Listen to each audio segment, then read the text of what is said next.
All right, good morning, everybody. I am going to call the meeting to order. It is 9:04 on Thursday, April 23rd, 2020. Here for the board advance for the meeting of the Cupertino Union School District Board of Education. Meeting has been called to order. We're going to go ahead and get a motion and a second for board agenda approval. Can I get a motion, please? I move to accept the agenda as presented. Great, thanks, Jerry. Motions and a second, please. I'll second it. Great, thank you, Satish. Good morning. Motion and a second. All in favor of approving the agenda for today? Aye. Aye. Any opposed? Any abstentions? Motion carries 5-0. Thank you. All right, moving on to communication. Do we have any employee organizations with us this morning who would like to speak? We don't believe We do not. so. We do not. Thank you, Leslie. Okay. So we're going to move on to public comment guidelines, item 3. I do not believe we have any comment cards right now, but if any come in throughout the course of the day, we will go ahead and take those with the items as they come in. So no comment for items not on the agenda. Oh, we do have a comment card that I guess just came in, and I'll wait for clarification if that's going to be with an item on the agenda or something not on the agenda from staff, please.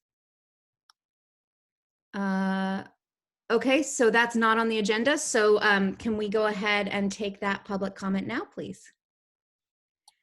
So we're going to have Yi Ding. Okay, I will read for Yi Ding. This is Yi Ding, parcel tax. I would encourage the board to place a new $250 parcel tax on the November ballot. That is it. Okay, thank you. All right, and no other public comments at this time. Oh, you're welcome, Yi. Thank you. So comment cards, Pam has posted the link in the webinar chat for anybody else who might be thinking as we move through the meeting today that they'd like to make a comment, and we're happy to take those in line with the agenda. All right. So moving on to item 4, we have action on 4.1 is approval of the resolution 19-20-18, reduction of classified staff due to lack of work and or lack of funds. Because this is an action item, I need to get a motion and a second.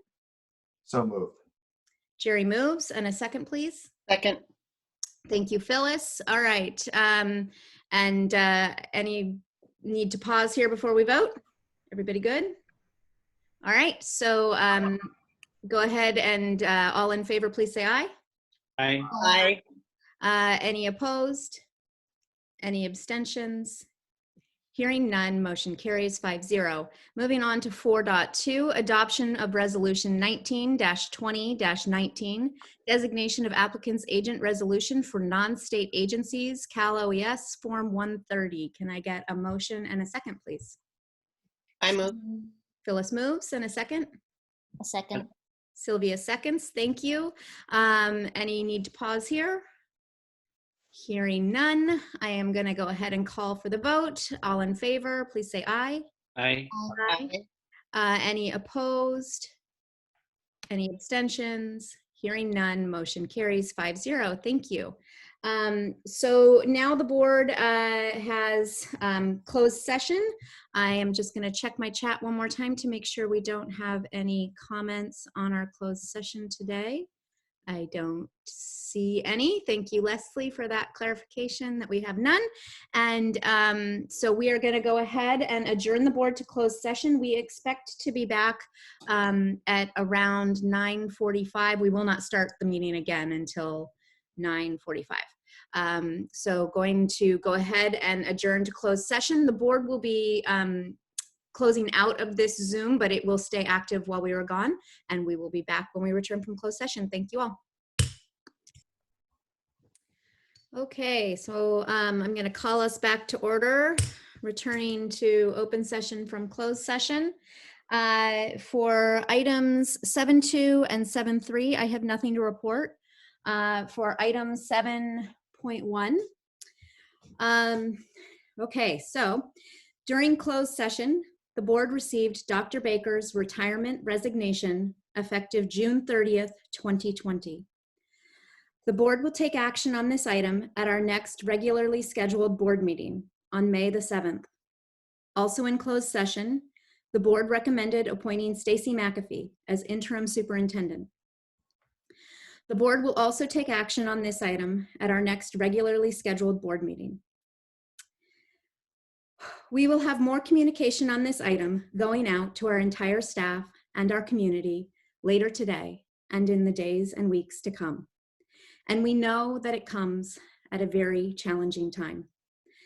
But for now, speaking for all 5 of us, we are united in feeling that it has been a privilege and our good fortune to work with a progressive and supportive superintendent who has proven himself to be deeply knowledgeable, highly professional, student-centered, dedicated, and collaborative. Craig has never faltered in having the best interests of students at the top of his agenda, and we are immensely appreciative of his steady leadership and dedicated service of more than 40 years to public education, and for the past 3 years to our community here in Cupertino Union. So big news for Craig and also for all of us as we prepare for this next transition. All right, so with that. That was a thank you, by the way. Yeah, Thank you. Appreciate it. thank you. All right. So moving on from our biggest news of the day, we are now on to item 10, our discussion. So 10.1 is going to be our board priorities for developing a district facility master plan. So I think we have LPA with us here today, and I'm not sure, is Jeff introing or are we jumping right into LPA? Good morning. No, I'll start the intro. Great, Thank you. So to start off, thank you to LPA for being with us today on our board events. Obviously, congratulations to Dr. Baker as well on his retirement coming up here. We started the process with our facility master plan over a year ago. In fact, we brought it to the board on April 11th. There's been a ton of work done to date. And I think I'm really proud of the work and the way our community's been engaged in the process. We really can't move forward with the master plan unless we understand what our school needs are, our community needs are, and most importantly, what our student needs are. And so there's been numerous opportunities that our community students, employees have had an opportunity to weigh in on our facility master plan. We're going to be talking about that a little bit today. But the bigger part about today is actually the board's role in the facility master plan. And we are on a timeline to bring to you in late May, early June, a final version of this master plan. And I think that the big takeaway today is obviously we would want to do this differently. We were hoping to do this in person. Certainly when we were looking a year out, we thought we'd be able to sit down and have maps of all the work. But I know the board had an opportunity to do it. And I'm sorry about the amount of homework you all had. There was a lot of things for you to read, a lot of documents based on all the feedback we gathered. But today is really about helping us narrow in on the targets of our facility master plan, the types of projects that we want to see done first, and really just making sure that it's aligning with not only our strategic plan, but bigger than that too is the direction of how our facilities support the strategic master plan. And so with that, we're going to go through some activities. I'm going to turn it over to LPA to begin. A big thank you again to LPA for just shifting this to be a digital presentation instead of what we were going to do as a walkthrough. And so with that, I will turn it over to them and I will come back and talk about the activities we'll do in a little bit. So thank you. Thank you, Jeff. This is Jim Kissel, Principal and Director of K-12 for LPA. If we could advance to the next slide. Very pleased to be here today to engage the board in a discussion of priorities regarding the facilities master plan. For the last year, we've been interacting with district and community stakeholders in order to understand the district's vision for the educational programs, the condition of your facilities, and think about the impacts of what might happen at the schools when we overlay the needs from the condition assessment and your educational vision on the campuses and what opportunities might be there for improvement. Our agenda today is to talk a little bit about the targets that Jeff was referring to in terms of what is the information that we're trying to gather today in our interactions with the board. And to prepare you for that discussion, we've got a couple of things that we want to walk through. A review of the FMP website, which I'm sure most of you have had a chance to visit at some point over the last year. The total program costs, and when we're looking at costs, the needs are always greater than the ability to fund, hence the need for the discussion to talk about priorities. We want to share with you what all the different stakeholder groups said themselves in terms of priorities. We've asked every single group that we've interacted with and have those priorities documented for your review. And then we have a number of activities and questions we have for the board in order to help our interactions with district leadership in the future to hone in on what might be, in essence, the project list of priorities from this facilities master plan for next steps. On the discussion today from LPA is myself as principal in charge, Walter Este as our Managing Director of EDU in our San Jose studio, and Andrea Pippin as an Educational Facility Planner. Both of them have been involved in this process for the last year, and want to give a special shout out to Andrea over the last month and how she's been able to take, in essence, what have been usually in-person meetings into online events and development of Survey Monkeys and other types of activities for us to engage the district stakeholders to keep the process moving. So if we can go to the next slide, I think I am turning it over to Andy, I believe. Oh, actually, I got one more slide here. So the targets that we wanted to talk about in terms of our interaction with the board today is, first of all, to receive board member feedback on the various components of Facilities Master Plan. And then through those activities and discussions with the board and some activities and questions that Jeff will help to facilitate, we want to understand the board priorities and how that is aligning in context with what the district stakeholders said.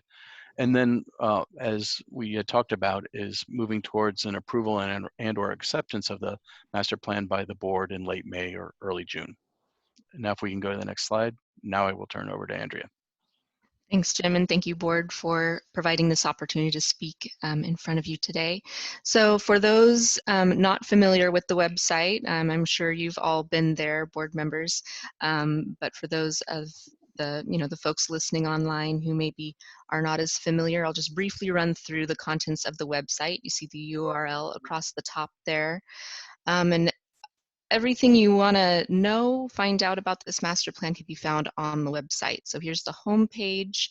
The process tab will bring you to just the background information. What is a master plan and how is it used, including some the detailed meeting minutes and schedule from the process. The planning tab is where we compile all the information that we've gathered throughout this process. So some planning considerations, assumptions, such as loading standards that we used to develop the master plan diagrams, the scope of work categories that were used to develop the cost estimate, the costs themselves, and information from our outreach efforts from all of the stakeholders and their priorities. The Vision tab has your educational specifications broken out into general guidelines that can apply district-wide, and then the space diagrams that apply to your school sites specifically. The Assessments tab, what do you know, has the assessments documentation, both from LPA as we performed our functionality assessments of how the spaces are being used in our interviews with the principals, as well as a condensed version or an executive summary from the assessments that our partnering firm EMG performed when they performed their kind of repair and replace needs assessments. And under the schools tab, if you go there, it's broken out by school type. You can direct to any school site that you'd like to know more information about, see their existing site plan, the proposed master plan diagram, and the total program cost associated to each site specifically. So that's how the information is organized on the website today. It'll continue to be uploaded as we wrap up this process, and then will be handed over to the district as a tool to help move the process forward and help with your implementation efforts in the future. So now I'll pass this on to, let's see who's next, Walter. Good morning, this is Walter here in San Jose, and if you could go to the next slide, I will be talking about the program cost. So just so everyone will understand here, the costs you see are based on, are basically part of sort of two parts to the cost. So the first is what Andrea just mentioned in terms of the maintenance and repair cost identified by both LPA and EMG, our partners. The second piece of that is really that educational vision. And so that identifies the educational program needs across the district and applies it to each campus. So those are the two parts of the FMP costs. Those costs, I'll just remind everybody, those are in 2020 dollars.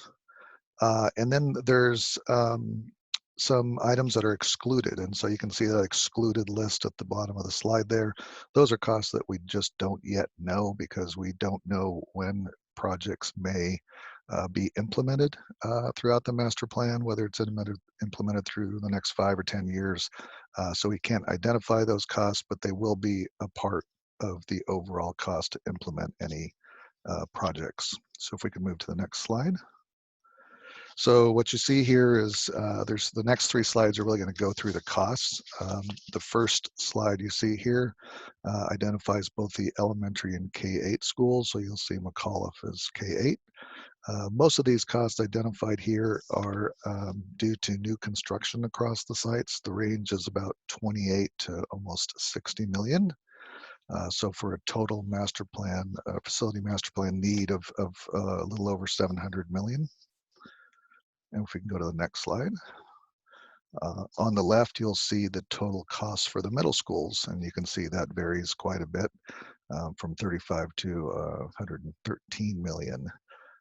And those costs, there's some extensive work that's already been done at Cupertino and Lawson middle schools, but there's a number of significant new construction projects with event centers and new classrooms at the other schools. So you'll see a total cost there of almost 413 million.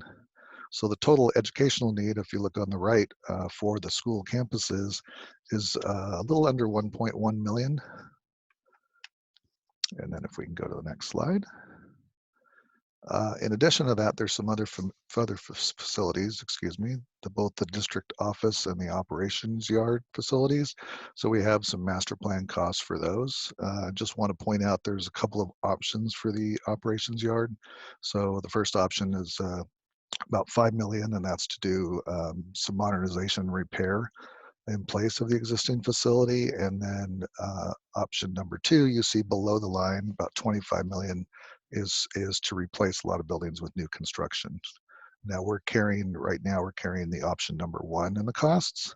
So on the right hand side, you can see the full facility master plan total cost is about $1.1 billion.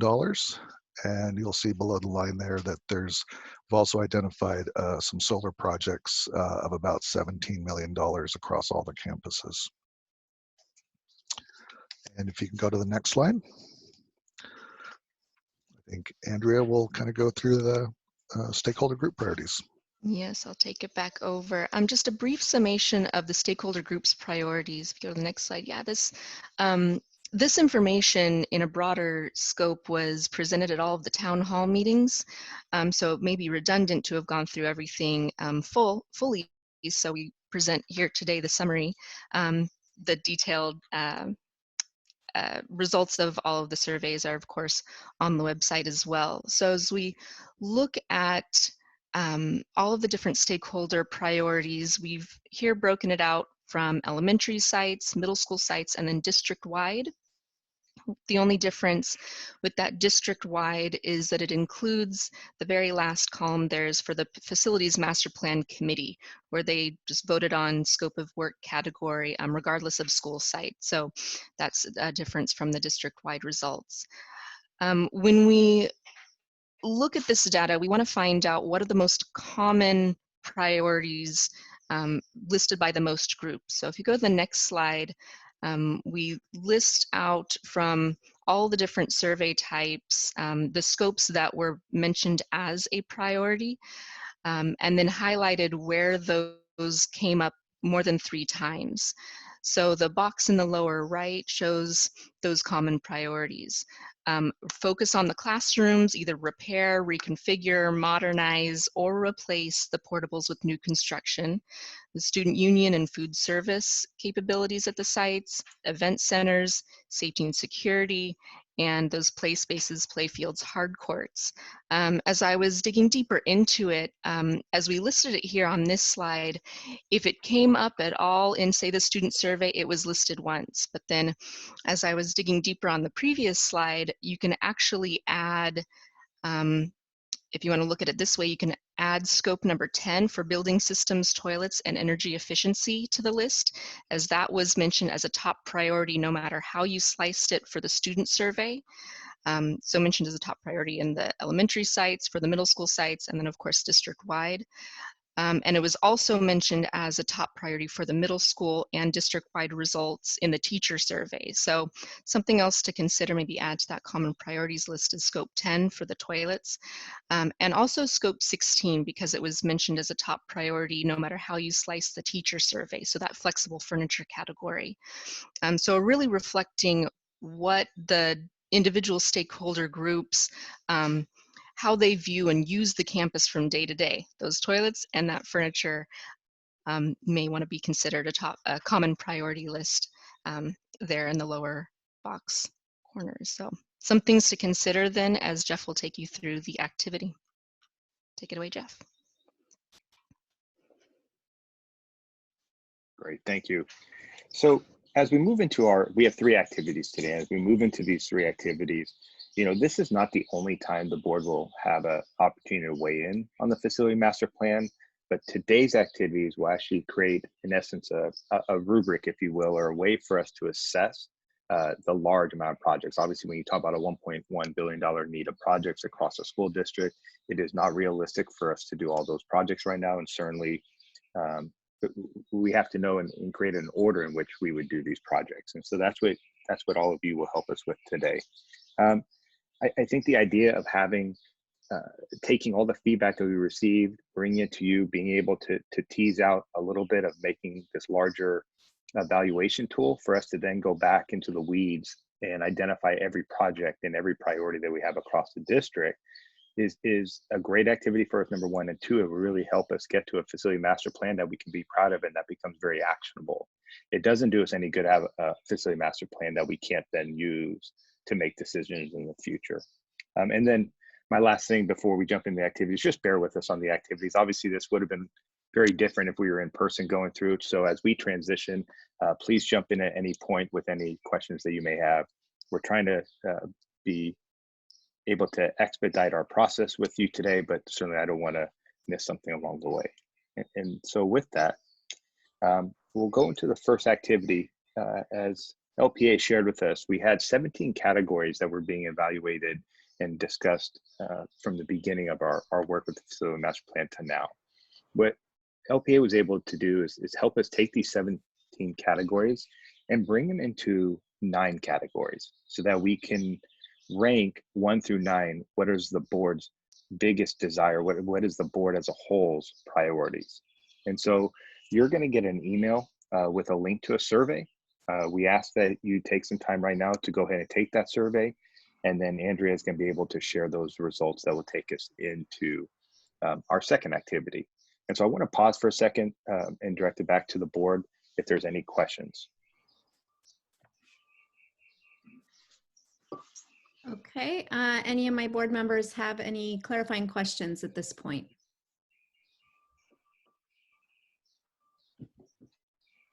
Jerry's waiting. Oh, Sorry, you know what? I have to scroll the screen, but Jerry, please go ahead. All right, thank you. Thank you for the presentation. You're I have some questions for both Andrea and Jeff. So Andrea, if we could go back to the priorities on slide 12. I want to make sure I'm reading this correctly. Well, I guess my questions are slides 11 and 12 meant to convey the same information? And the reason I'm asking is if I look at, say, the first one, student priorities, on slide 11, district-wide, I see numbers 4, 10, and 15. But then on slide 12, I see 5, 9, 10, and 15. Is it just sort of a typo? Should I be more focused on slide 12? Is that how I should read this? You can read it either way. So they convey different information, right? For students in slide 11, it says science and electives as a priority, but it doesn't show that on 12. So which one should I be looking at? Right, that may have been a typo. Slide 11 was taken from the website. Each stakeholder group's priorities, when we really distilled it down to the commonalities. All right. And that may have, been one or two off and kind of missed that. But so it sounds like 12 is the one we should be looking at then. So you have things laid out nicely here. Right, Okay. yeah. And I was trying to quickly catch those in the 45 minutes. That's perfectly fine. And my second question is around these different buckets, the 17 or 9 buckets. One of the factors for me in considering priorities is in understanding the relative costs, right? So I can understand that flexible furniture is not going to cost as much as, say, new building construction. So out of these items, can you give me sort of a rough what are the big ticket items here versus things that might be a little bit less? If something is 5% of the overall cost, might be a priority for me, but if it were 35%, it wouldn't be. I was wondering if there's any way for you to highlight for some of these, what are the more pricier things? Is that possible at this point or not? It is, and just going off the top of my head, I know scope category 3, that new classrooms to eliminate portables, is a very hefty category. I am just going to pull up the cost estimate on the website right now. Sure. On my other I screen. don't need, it's fine. I think if there were some you wanted to highlight, so it sounds like 3 stands out, and I would expect that because that's new capital construction. But the rest of these kind of more or less nothing jumps out. I would invite Craig or Jeff if you have anything you thought was big ticket items. We should just, if you wouldn't mind highlighting that. Absolutely. Thank you for the question. I think the event center, the new classrooms to eliminate portables, big items there, certainly. Anytime, even modernizing existing classrooms, when we're going into a space and we say modernize, we're really going back and making it, all the infrastructure piece, right? So it's not just, the furniture. The furniture is one of the lower costs in the total of this.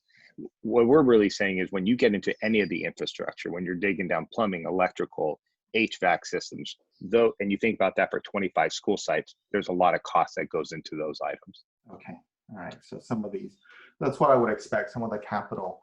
Yes. So the rest of my questions for you, Jeff. So thank you, Andrea, for the help. Jeff, so 2 questions. One, I assume a lot of the survey was done before the school shutdowns from the COVID-19.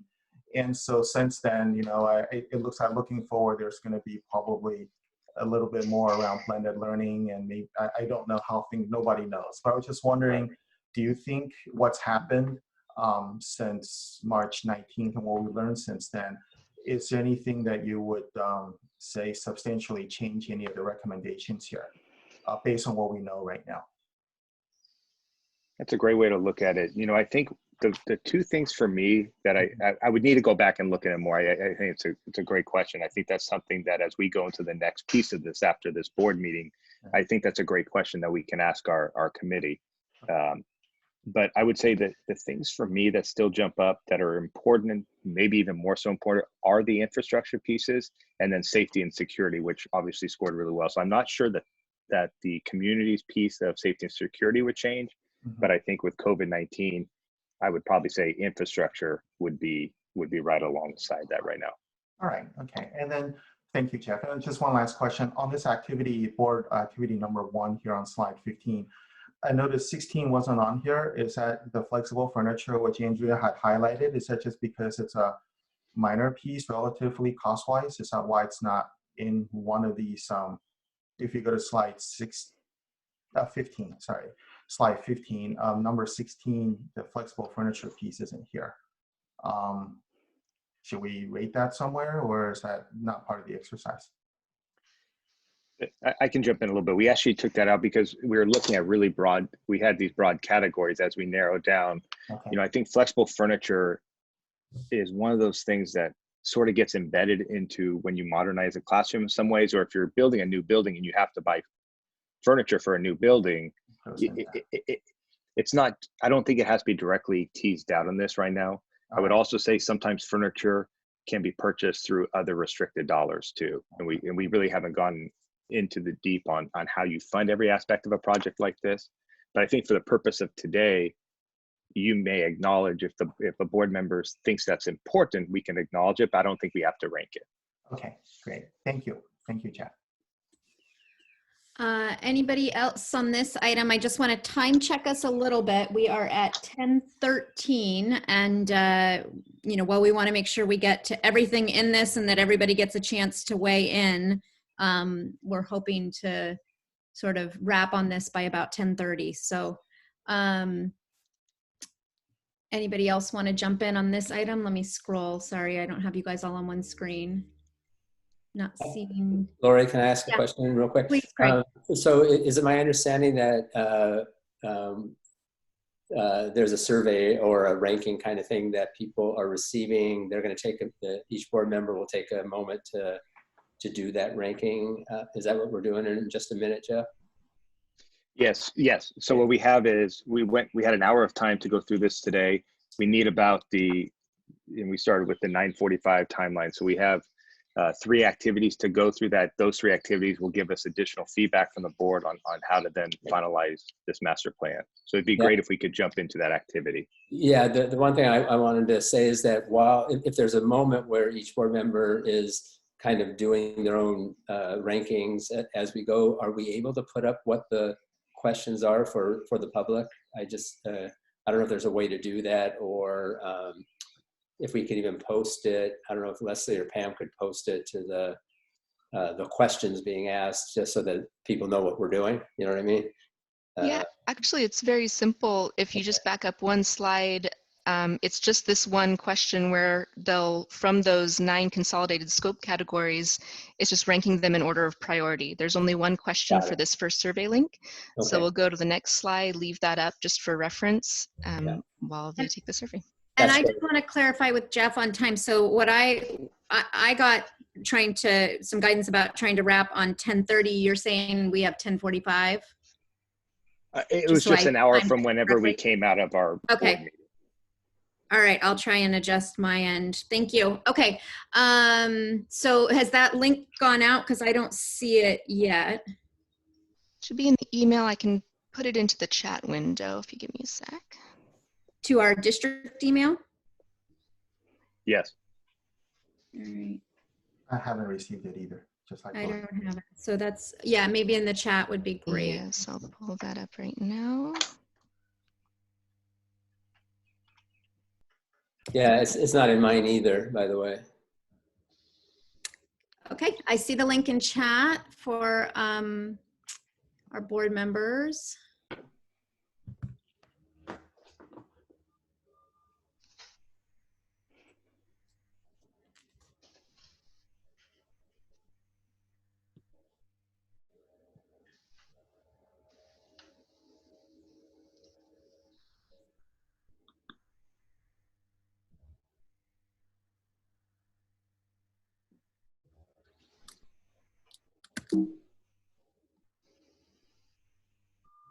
And Andrea, in the spirit of time, I'd like to go ahead and flip-flop activity 2 and 3 to get into the conversation. So if we can,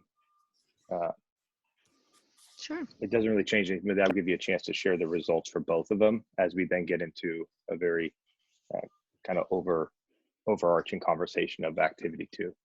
Sounds good. Do you want to advance to the next slide so they have that reference? Thanks.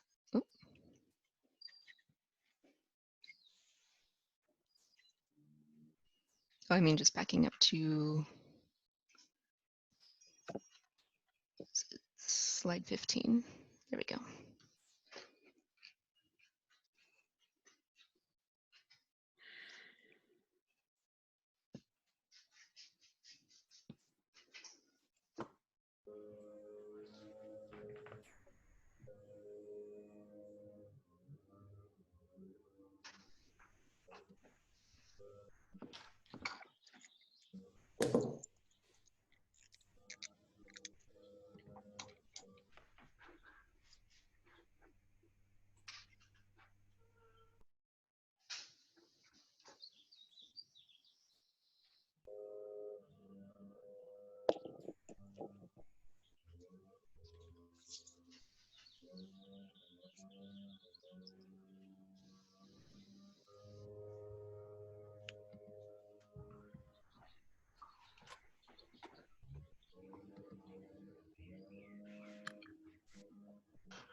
Andrea, it's Sylvia. Can I ask a question? Yes. So for the purpose of the survey, are lunch tables, like the outdoor lunch tables, is that considered under category of food service, or is that considered under category of outdoor environments? That would be food service. That would be food service. Okay, thank you. Mhm.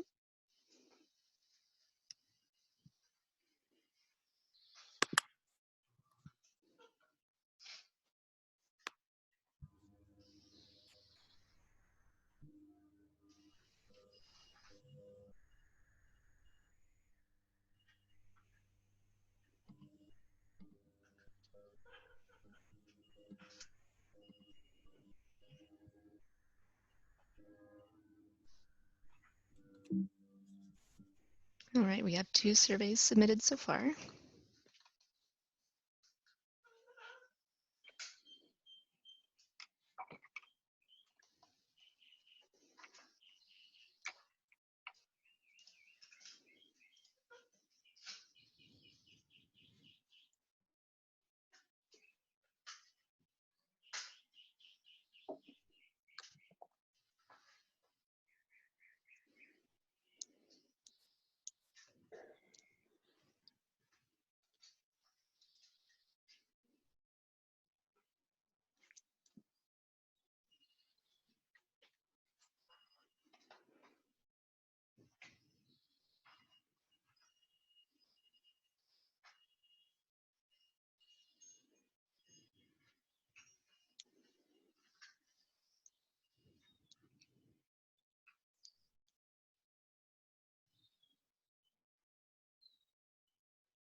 Andrea, where are we at now? 3 submitted. Let me refresh. Thank you. Mhm. Yep, 3.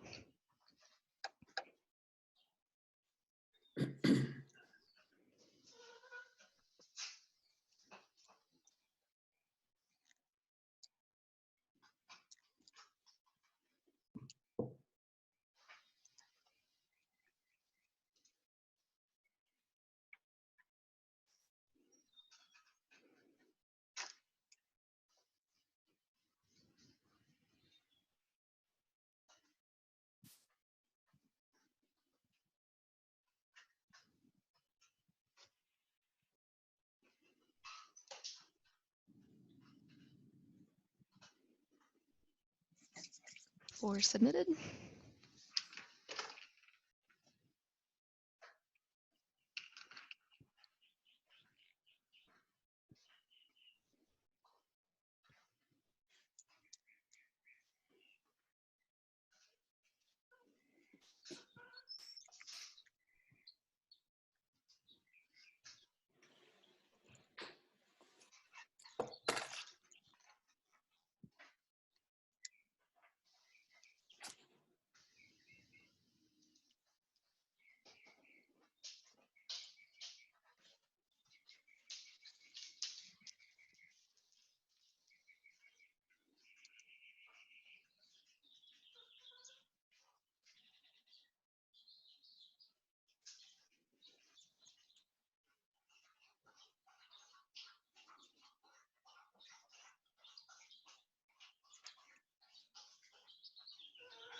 Andrea, can you refresh, please? Yes, I've been refreshing. Still waiting on one more. Thank you.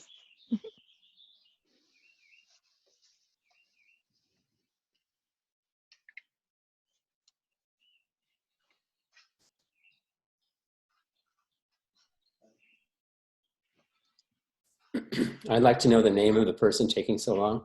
I was just gonna say, does somebody need some more time, or should we do a check to make sure everybody's got submitted? Because now I'm wondering if somebody's didn't go there's- through. Yeah, there's 4.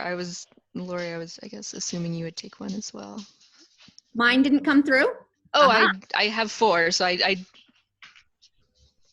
Well, let me go look not at my. naming names. No. If you hit submit, it probably came through. You have to hit OK and then submit. There are two Right. buttons to click. Yeah. Mm-hmm. Would it be okay as we're checking that for me to go ahead and talk about the board activity 3, and then we can go back and address anything there? So to Dr. Baker's point, Activity 1, right? So far, we have done only one submission, right?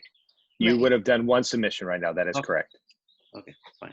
So jumping to board activity 3, we will return to board activity 2. To Dr. Baker's question, these are the questions that the board will be submitting on. There's 3 parts of this.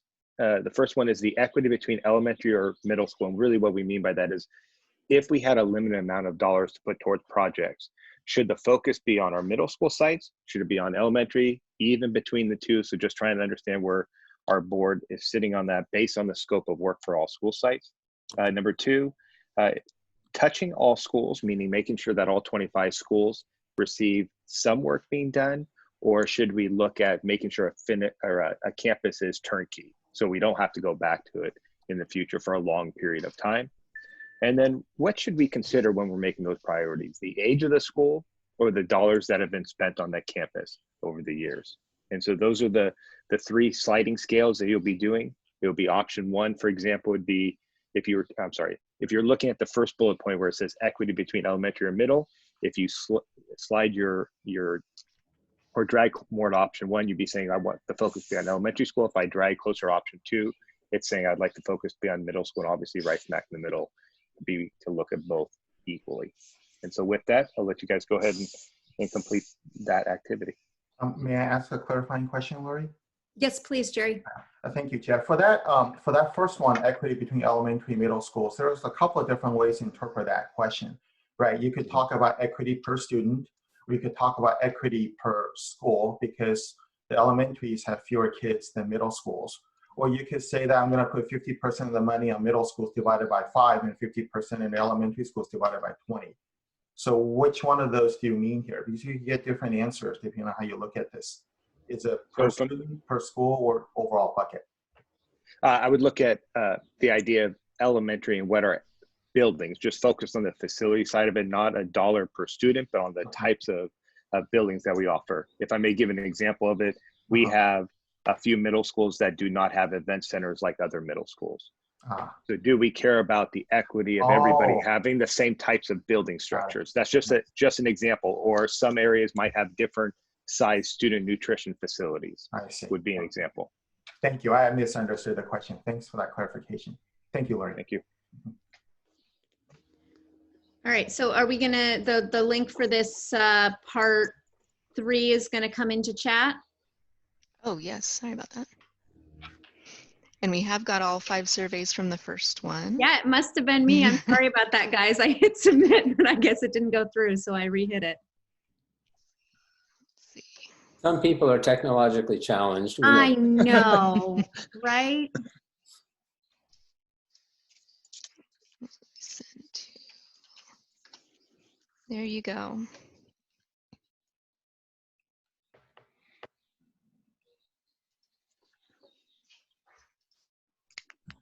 All right.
So Jeff, Pam, and Leslie, I just emailed the board priorities survey results from the first activity. Jeff, you can share your screen on that when you're ready, or you can throw it over to me and I can share my screen, however you'd like to do it. Actually, Leslie, can you, I'm gonna have Leslie jump in and she can share her screen on this because she's a part of the last activity as we go into this discussion. Okay.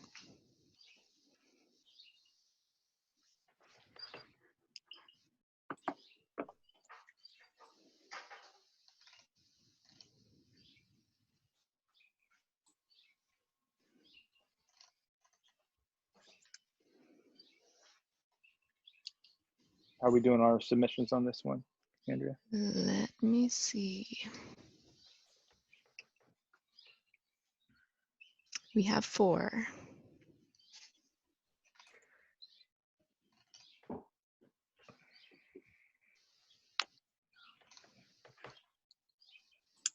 So I guess I better clarify. Is it me again? Do I need to go hit submit a second time?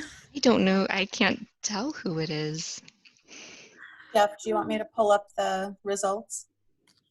I will jump off as soon as I show the second slide here, or the activity 2 slide, and then yes, please. Okay, let me know when. Thank you. Should we pause a little bit more, Lori, or should we jump into the final activity? No, I mean, other than apparently I have to go back into SurveyMonkey a second time and hit submit multiple times. I'm not sure what else to tell you. All right. Yeah, please proceed, Jeff. Oh, we've got all 5 now. That's okay, thank you. Thank you.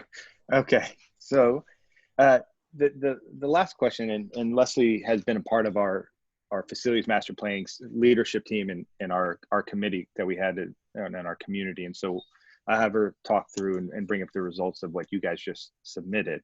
But what I would say is the next piece of this discussion, and we'll say maybe for about 10 minutes here, we don't need that much time, we have 1 slide after this one, but just any big things that the board is hearing from the community, number 1, because obviously facility master plan has to represent all 6 of our jurisdictions, 25 schools, our families, our students, and our employees. And then just, maybe if we could take a few minutes each and just share what projects do you find most exciting, that if we could do them, and just kind of where your thoughts are with that. And with that, Leslie, I'm going to have you share your screen as well. I'll turn it back to you.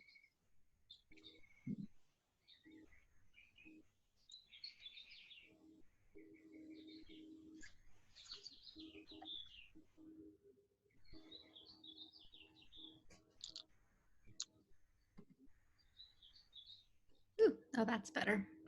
Oop.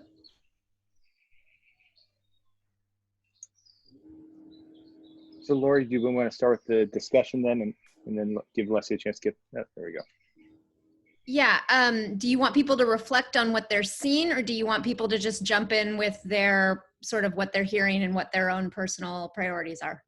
That would be great if we could start with that, and then we can go to these slides, please. All right. So anybody want to kick us off? Not to kick us off, but can we zoom in a little bit, like Control Plus, to make this a little bit larger? Sorry, Yeah, we really can't see it. I'm badly nearsighted. I know I'm having to get close to. I'll talk through it a little bit while that's happening. So that green bar up at the top, that's the classroom repair, reconfigure, including building systems, toilets, and utilities. The second highest is safety and security, including parking, drop-off, and entry plaza.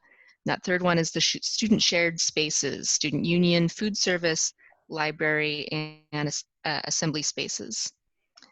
Moving on down, new classrooms to eliminate portables, and then technology infrastructure, followed by event center improvements or new construction, followed by science, arts, and electives, followed by admin, staff support, and student support or counseling spaces. And last but not least, those outdoor environments, including outdoor learning, quads, play spaces, play fields, and hard courts.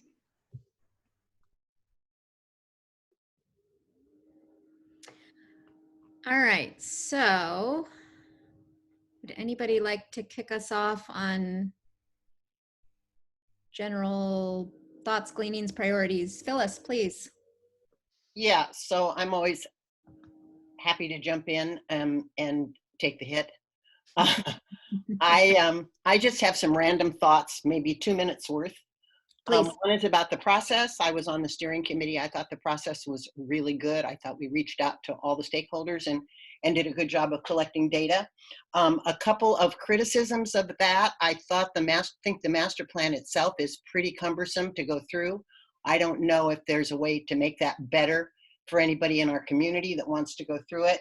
And I was also disappointed in the amount of participation that we had in our town hall meetings. I thought there were not very many of our parents and community members that attended those. Okay, so in terms of where my thoughts are with priorities, safety is high for me, and I think if we look at safety in terms of whether or not we touch all schools or do or concentrate on certain schools, safety is something we can hit all schools. It's not too expensive. I think the fences are deplorable. I hate them, but I understand in this day and age that we need to do that. So that's a top priority of mine. Another priority for me is renewable energy, because I think if we're going to go out for a bond, we have some leverage there to say to the community, this could save us money in the long run. And I think after very brief conversations with Jeff about this, it sounds like it could save us a lot of money. And then my third priority is to get the district office somewhere that we own instead of leasing it. And in terms of the schools themselves, and I've said this before, you've all heard me say it, but I think to do the renewable energy and the safety on every school is one way to touch all the schools. And then, but I think we really need to concentrate money on Kennedy because it's needed stuff for a long time. So those were my reflections as I went through it.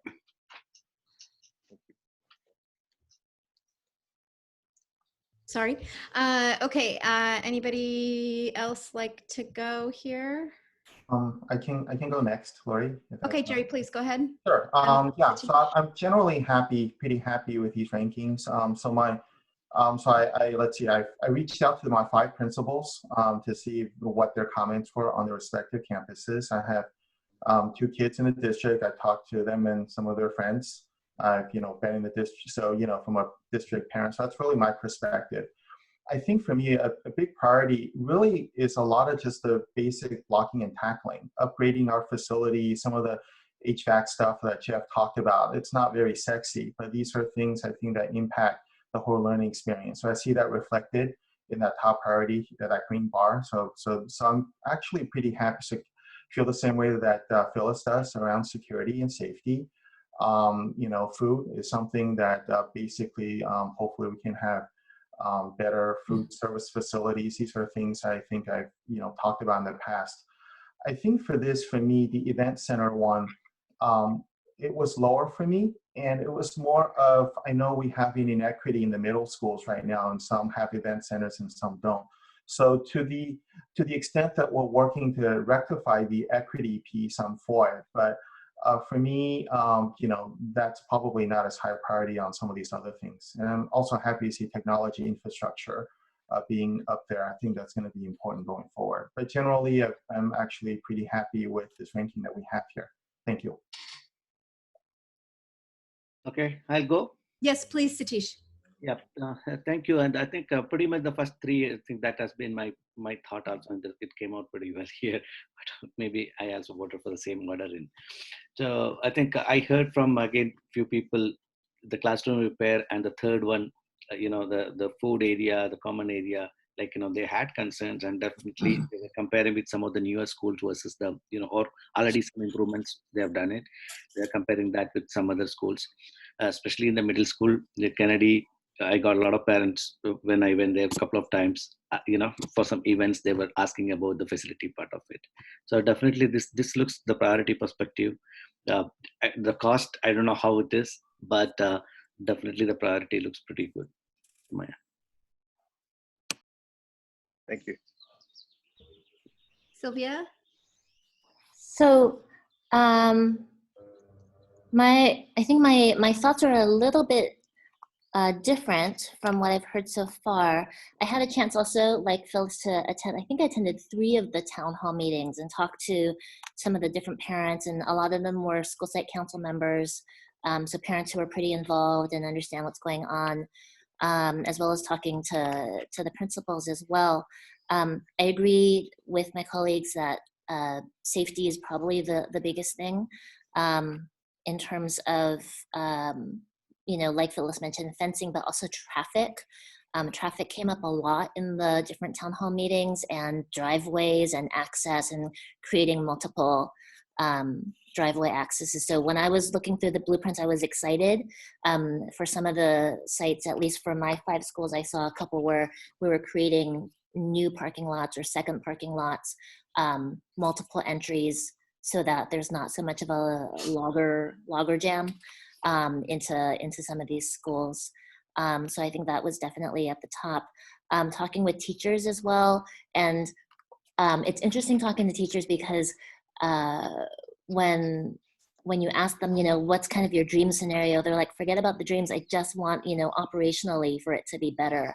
So I would definitely agree with what Jerry was saying too, in terms of just, some of the infrastructure, some of the operations. Bathrooms are a big thing. Assembly spaces are a big thing. So one thing is some of our elementary schools, there's no place where the entire population can be together other than outside on the blacktop. And so then, like, for example, some of the schools that have their Monday morning assemblies or their Friday celebrations, it's difficult to get them all into the GLC. So having a larger assembly area, I think, is a good thing and something that is on that wish list. For me, the middle schools are, the inequities at the middle schools are pretty clear. Like they're pretty, I think we need to do something about that. So when I see just kind of the differences between some of the older schools or the schools that haven't been touched with construction as much versus some of the ones that have, and I think when I look at it, middle school versus elementary school, middle schools are a way in which we are able to touch all of the students, eventually. So I think I did want the event center a little bit higher, or want the idea of having the middle schools be touched more, especially with that event center. Both my kids did sports in middle school, and so I know for a lot of the families whose kids are in those sports programs, having the PE facilities, having the gym, having the ability to do more things or have more activities or have more events at the middle school level was pretty important. And so I guess those are my thoughts looking at the different priorities. Thank you. Okay, so in the interest of time, I'm going to do a lot of echoing what people said. So yes to what all of my colleagues have said. Like Sylvia, I hear a lot about traffic and infrastructure, and I think I hear about that from, or I should say traffic flow patterns and things like that. So I was a little surprised that this outdoor environments category was further down on everybody's list, but maybe I'm misunderstanding where sort of the traffic flow stuff goes. But interestingly, I hear about the traffic not only from parents, but also from community members who don't necessarily have kids at our schools. And so I think, sort of to Phyllis's point about where you touch all campuses, that's something that is definitely on my mind in terms of community buy-in. The energy efficiency and sort of making smart investments that are good stewards of the public dollar, but also responsible choices that we can be making both fiscally for ourselves as well as, the planet we are leaving to our children, our learners to inherit, makes a lot of sense to me as smart places for us to focus and invest. And I guess, that really ties into the utilities and infrastructure. Like Jerry, was happy to see tech infrastructure up on the rankings here, just because I think, again, forward thinking and where we go with this next bond, that's going to be key for us. But in terms of the age versus need, in terms of where we put the dollars in, I struggled with that one a little bit, because I don't know that it wasn't clear to me, even trying to dig into all this reading, that age of the facility and need of the facility necessarily always matched up. I think that, like Sylvia said, the thing I hear most about is much less about dreams and more about, I just need function, I just need practicality. And because of the age of some facilities, but just because of the condition and need at other facilities, I think some of those basic infrastructure things, especially the toilets, I hear a lot about toilets and sewers and overflows and things like that. So I think those can be very expensive, big ticket items that, to Jerry's point, are not always very attractive to put front and center on any of your marketing, but are really important functionally to our sites. So I'm gonna end there. Thank you. And maybe one of the sliding bars should have been dreams versus function. Since you guys all hit on it, it's very helpful. We'll show the results of activity 2. Spend just really quickly so everybody can see it and so our community can see this. And then we'll go to the last slide. And I think we have what we need for our next action step.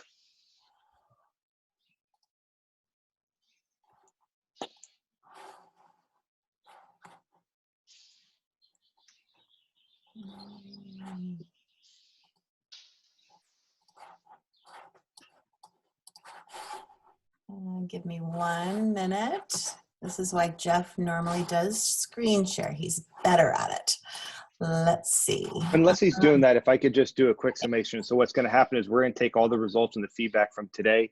We're then going to apply this as like I said, an overview, a rubric, so to speak, for building the priority list. We will then bring back to the board in May and June the priorities in a rank order for detailed version of what the priorities and projects would be. Leslie, can you read through what the slide results are? I'm sorry. Yeah, absolutely. So is it big enough for everybody? So question 1, which is greater weight when determining project priorities? And remember that you were to toggle in the middle if it was equal. And so determining project priorities, it was equal weight, elementary, middle school, from the respondents. The average number was 51. The next one, which has greater weight when determining project priorities if equal, toggle in the middle. All sites compared to finished campuses, leaning at about 29, average number towards all sites. And then the third question was, which has greater weight when determining project priorities? The age or the dollars spent, and at about 23 average regarding the age. Thank you, The Leslie. scale was 0 to 100, Leslie, or 0 to 50? 100. Go ahead, Andrea. Yeah, Yeah, if I can jump in, the survey, since it was so skewed towards age, or the average number was 23, it cut it off at 50. So that's why I highlighted the 50 here on this and the one before, just to identify that these aren't the same scale as that first one, which was at 51%. So this one weighed heavily on the age of the facility. The one prior weighed heavily on what was it? Yeah, all sites. All sites. It was equal weight for all sites. Age of facility were the big learning. All right. Okay, good. And then do you guys want to just close out very quickly? I'll put the slides back on.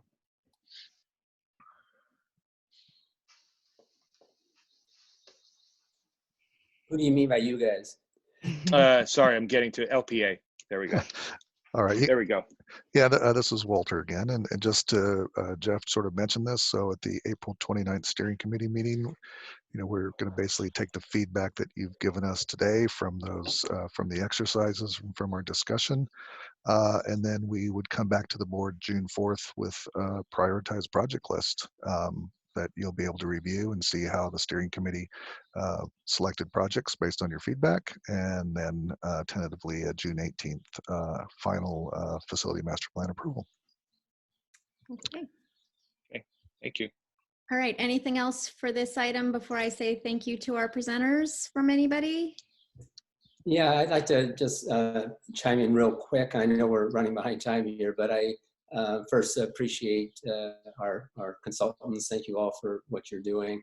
I as we move forward, this is sort of along the lines of what Lori was saying, that I hope we can answer questions and have conversations that do focus on what we expect in our district and in teaching and learning in our facilities 20 and 30 years from now. And part of the board's job is to peer around corners, right, and see where are we headed, where will we be, and to see if we can talk in terms of our strategic plan and what are the learning environments we're supposed to have. Is outdoor education and outdoor environments going to be more critical 20 years from now, perhaps, than they are today? Are we thinking outside the box of a classroom? And so even though, or even taking something like driveways and access, Sylvia, I know that was important, and we've heard that, but we also have to have a context of what's our role as a board in leading around facility. And today wasn't the day to do that, but I do want us to step back from what we know of the sites that we know of, what the need is for infrastructure and things, but also not steer away from those big futuristic conversations, because $1 billion is what we really have to have eventually, and what do we expect to have by the time we get there. So I just wanted to put that out there, that we have to engage all of you board members in that level of conversation that isn't just ranking things that have already been put forth, because your job, frankly, is, even if you don't do any of the things that people said in town halls, that might, I don't agree with that we should do that, but you have to be thinking that way, because your role is not to just implement what we heard in town halls. You have to peer around the corners, think about the future, and have those ideas. So hopefully in the future, at the next conversation, we can have those kind of conversations as well. And the context of strategic plan, not just what do we want, but what did we say in that plan teaching and learning should be, and therefore what are our facilities supposed to look like? May I just comment real quick, Lori? Yes, please, Jerry. So thanks for that reminder, Craig. I can't help but feel you perhaps may have some visions of what some of these things could be. So very much welcome in future conversations. So I agree with everything you said. We do need to look further out. We're not here just to implement what the polls tell us. So if you have based on your 40 years of experience and being able to have that, being able to look back, if you have any thoughts on what some of those things should be, very much welcome your views. I hope you can bring them forward in future discussions. Okay. Yeah, absolutely. And I would suggest that this is a next step for certainly for me and Jeff and all of EC to take from what we're learning now, and then obviously also with James and Andrea, Walter, everybody, that we would we'll talk about that and just say how can we infuse that, and not just from me, because believe me, the ed service team, I mean, there's all the work we've been doing around strategic planning and the future. We owe it to all of you to bring that into the conversation. So we'll do that. Yeah. Thank you for all of that. And I think my sort of one closing thought I forgot to reflect on too is I think it might have been the town hall I attended, and Walter pointed out sort of the age, the total combined age of the facilities within our district, and what the planned life for not just our facilities, but the planned life for all of our infrastructure was at the time that it was built. That the things that were put in at the time were never intended to last as long as they have. And so I think when we look through both the function lens, but also, to Craig's point, out further to the strategic plan lens, how do you mesh that up with just how aged and what the planned life was for our facilities at the time? So. Yeah, and Lori, if you don't mind, just real quick, I'm glad you said that. I also reflect back on Jerry's question about what are we learning from this moment in time in terms of COVID, and I have two reactions. One is that's temporary. Our job is to look to the way future. But then I thought, well, what are we learning from this, right? And so I would ask the question: might we be learning from distance learning and the use of technology in a way that might bring up higher in our minds the future of teaching and learning that might include that?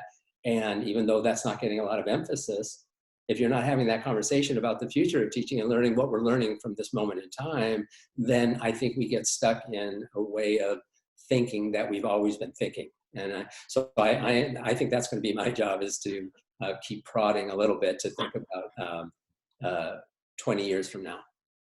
Great. Okay. All right. Anybody else on this item? Unmute yourself if you've got anything. I'm not seeing any hand waved. Okay. Thank you so much to our LPA team, consultants, and to Jeff and team for this item. All right. So moving us on to 10.2, an update on the impacts regarding our closures right now with this crisis. So Lori, might I make a suggestion that Please. we even speed this one up further than, I know EC, we've been talking about that we're going really, really quickly here, but I'm just wondering if we can't do it even super, super quick, because a lot of this we can put in a written report. And I think maybe today is more important to have a conversation, especially about our next topic. So maybe if we could just make it, and EC, sorry, partners, sorry to put you on the spot, but I'm hoping we can do this just literally real fast and not spend a lot of time on it. If that and we can do a written update if that works for everybody. I'm fine with all of that. I'll let my colleagues reflect on that too. I guess my one thought to that, Craig, would be just an opportunity for a community level communication too, Right. because our community needs the update on it as well. Yeah. All right. So yes, Allison, you want to dive in?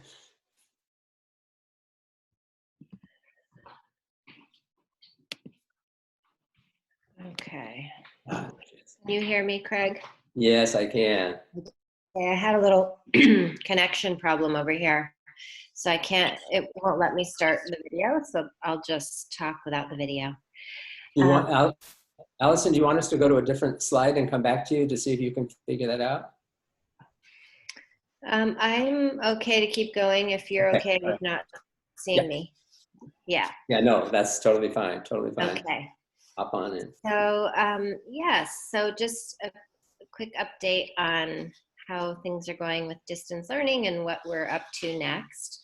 So first, I just want to say a big thank you to our teachers and our school teams, including our school principals.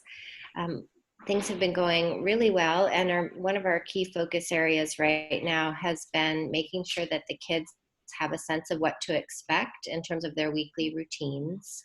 I know our teachers have been working really hard to help the kids feel that sense of routine and sense of connection.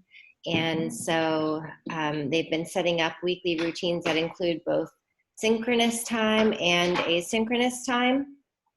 So that means time when they're together with their teacher and classmates, kind of in a live way, and time when they're working independently.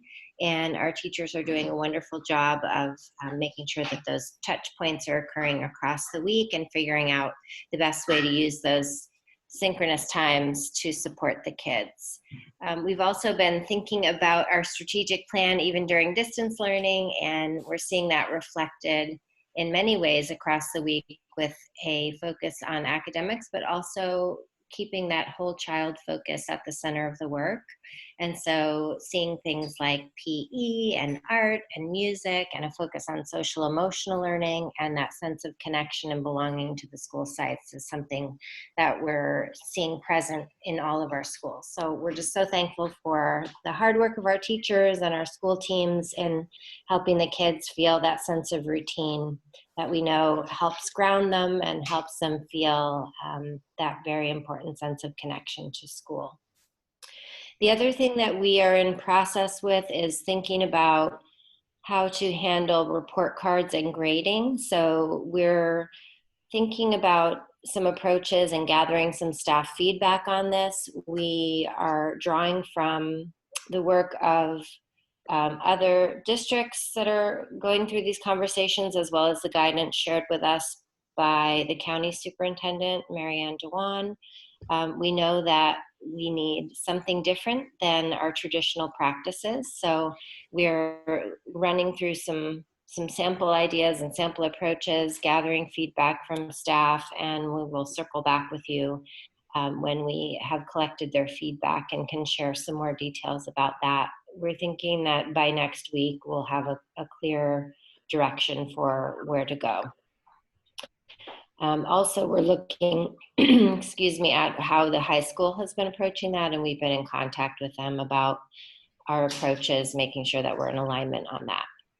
And then the third piece I wanted to highlight is that we know that we need to begin preparing for a variety of scenarios in the fall. While we don't know yet clearly what fall will bring, we're starting to get a sense of potential scenarios, and we want to get ahead of that planning. So we're in the beginning, initial phases of thinking about putting together an advisory group that would have touch points from staff, parents, and students to help us think through a variety of scenarios and make sure that we are prepared for fall. So we're just in the beginning phases of that, and we'll be talking with principals next week about ideas for forming that group and timeline and purpose.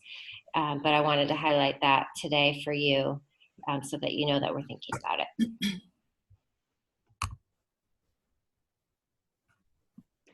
Thank you, Allison. And we have. Can I jump in with a question? Sorry. Oh, yes. Go ahead, Sylvia. For Allison. So, just real quick, first a comment. I'm so glad to hear about the advisory group. I think that's a great idea, and I'm excited to hear more about that and being able to get, a larger group of staff, teachers, parents, or whatever it is that you decide with. So I'm really glad you're doing that. A quick question about just the report cards and grading. Have you also been, because I know this is something that at the middle school parents are asking questions about with regard to math and the transition to the different math groups. Has that been discussed yet, or do you have anything to report about that yet, or are you still in process with that? Yes, we are in process with that. We have some ideas about how we think we could approach it. We've been gathering staff feedback, and Marie is meeting with our wonderful math think tank group of teachers this week.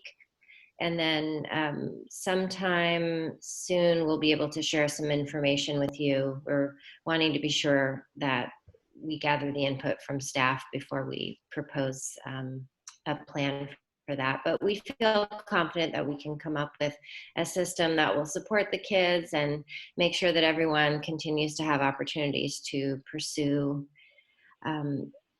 excellence and challenge, and that we can live up to the spirit of the shifts that we made last year.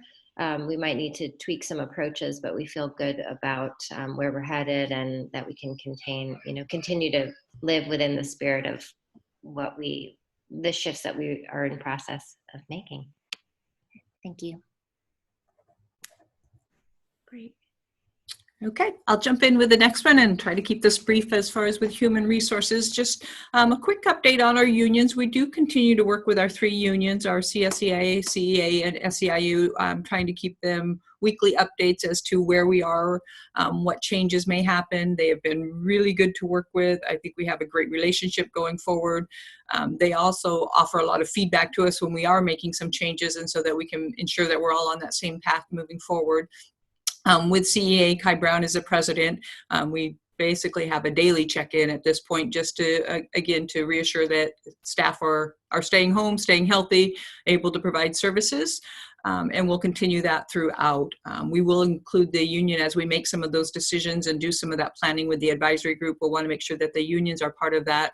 There's still all those questions about, what's going to happen when employees return to work? What does that look like? When is that? And so we really do want to keep everybody involved and on top of that as well. Along that line then, last time we met, I shared that there is a new leave out there that is helping employees who, for a variety of reasons, whether they're affected directly by childcare due to the coronavirus, whether they're just affected themselves or somebody within the family. There is a new leave that allows them a 2-week paid leave. It doesn't affect the rest of their sick leave, their vacation time.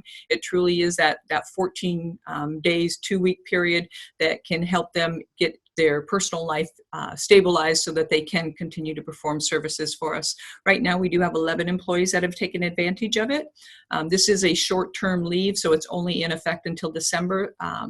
Right now, because we are pretty flexible in staff, and our encouragement is for people to stay home and work remotely as much as possible. We haven't had a lot of utilization of it.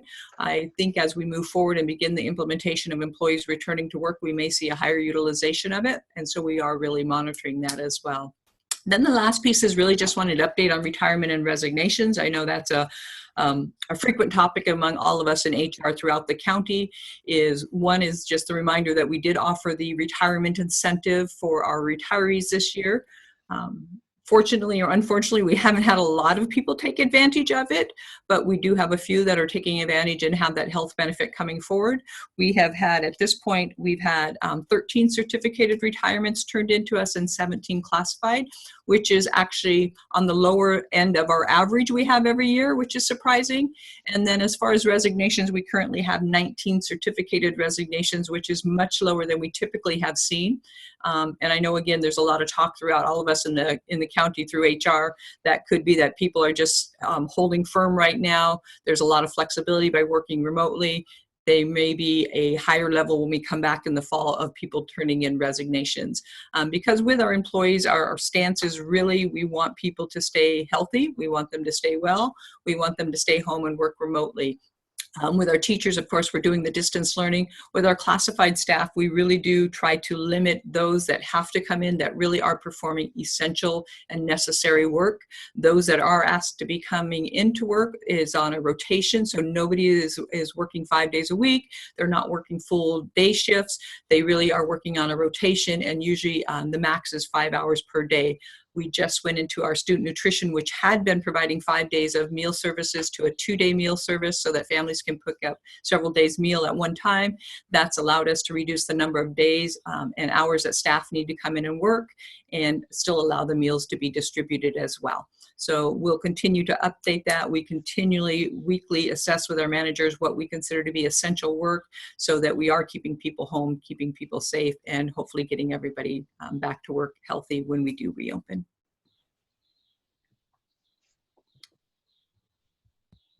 Any questions? Thank you, Stacy. Anybody? All right, moving right along. Thank you very much. Jeff. Thank you. Yes, so school site access, Stacy hit on the part about essential work. She covered that well, but I would say we're keeping our school site access as a whole as minimal as possible with all of our employees going there. We're trying to secure the sites to the best we can. I definitely want to also acknowledge we have had law enforcement that's been patrolling areas. We actually didn't know that, but we appreciate their support in helping keep our campuses safe. I want to spend a little time just on the fiscal impacts. As a board, and one of the board's biggest responsibilities is helping with that fiscal solvency, and certainly COVID-19 is not helping our budget situation in any way whatsoever. When we bring the budget forward in May, we're going to have very limited assumptions. I think that's the challenge we're going to have, is we're trying to build a budget. We don't have clear directives. We don't have clear targets yet. And yet we have to show our fiscal solvency for 3 years, which is very challenging. The action that the board took earlier by approving the OES form will allow us that if money becomes available, it will allow us to access that money for the emergency funds or emergency times that we're in. Certainly we want to be able to access as much as we can with it. What we're anticipating right now is, when you think about our cost every day that we've increased as a result of COVID, it's somewhere in the neighborhood of 1.4 to 1.5 million as of today. We won't know the full extent because we have to get to that end date and know when it's lifted and when we get back to whatever our new normalcy will be. But until then, we are tracking every expenditure. I will continue to be able to give you updates. Our directors are keeping track of every purchase that they're making related to COVID-19. The other piece that I think the board needs to be ready for is if the state were to reduce COLA, like what has been discussed a little bit already. We always talked about that in our 5-year adoption, that COLA is the most likely area that shifts over the course of budget adoption or the budget process from first interim to the adoption. A loss of COLA for the district would be about $3.5 million. And so if you think about COVID-19 and a reduction in COLA, we'd be sitting around $5 to just over $5 million potential loss on top of our funding that we've discussed a lot. And so, you know, the other piece that I want the board to be aware of is that any of our lease contracts and facility use, we're going to have to lower our assumptions for next year because we're not able to offer our summer programs, and all those revenue enhancement strategies that we've been building get cut off, so to speak, and we don't get to access those dollars, and those dollars are obviously very important for our budget. And with that, I'll take any questions if there are any. Obviously, we will come back to more information of this when we go through our May adoption of our budget. I'm just gonna jump in with a comment, Jeff, and maybe a future, maybe we can spend some more time on it at another budget update, but the Los Altos Town Crier paper yesterday, the Lead Schools article was essentially an interview with the CBO for Los Altos School District. And the gist of the article was essentially that between their losses on their sort of lease revenue side and some, I guess, very minimal COVID costs versus the gains they think they're going to experience with not having some facilities open, that they think they're going to sort of break even. And I highlight that only because I want to make, I think at some point we need to have a very clear conversation that really is the difference when you're not funded on attendance and when you're not reliant on COLA for meeting your step and column. And that for us, being ADA funded and you know, only getting our bottom of the barrel LCFF funding, that something like no COLA coming, you know, we already weren't going to be even having a break even year. And certainly with just step and column, let alone having anything to do anything else, that this is a really big hit for us. And that, you know, the 5.5, 5.6 that we're describing here, in addition to the $3.5 million in cuts we've already made, the last time we saw that kind of dollar figure in a single year, we were having to make some pretty drastic decisions and had some pretty drastic community response with Tiffin. So that's my comment. May I ask a question for Jeff? Clarification question? Please, Sherry. Thank you. Hey, Jeff, you talked about the 1.4 million that's been incurred. Could you characterize that in terms of, is that mainly personnel, is it for equipment? Can you, at a high level, I'm wondering what that breakdown is. Do you have that information? I do. So it started off, so when we started keeping track of it was right in the beginning of March. Just actually a little bit of February, a little bit of March as we were starting to learn more about what was taking place. So you saw overtime increases for custodial support, more cleaning supplies that were purchased at that point. As we kept moving forward, it turned into overtime for other positions in the district. And then as we moved into other positions, there was other costs with it. The shift then came with student nutrition. Typically, as the board has learned over the years, that student nutrition has always been in the black for us.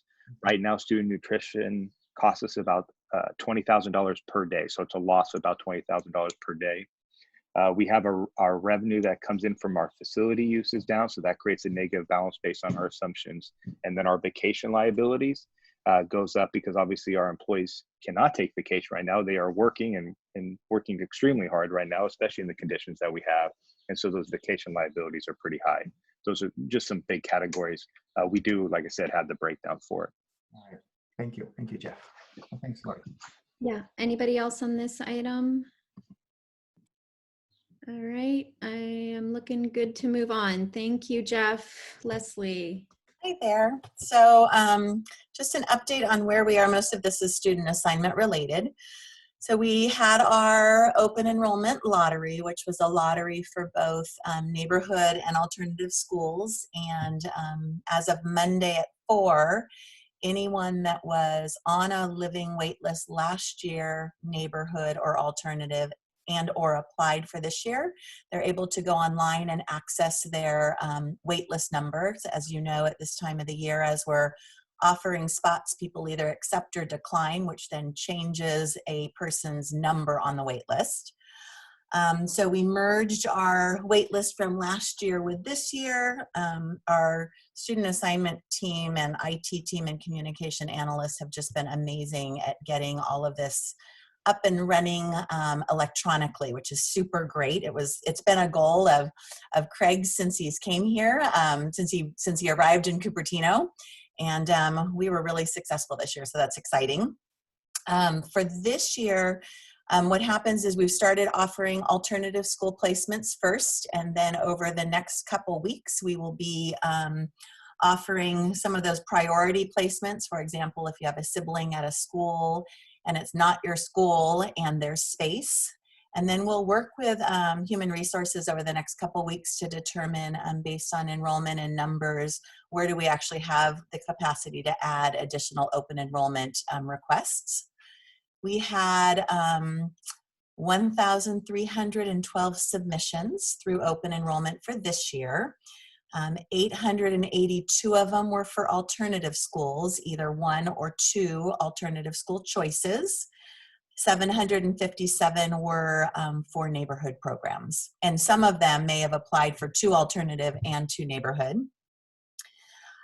We are also in the process of enrolling students for this current school year. So if we have families that have moved in during COVID-19, we are enrolling them and placing them into classes.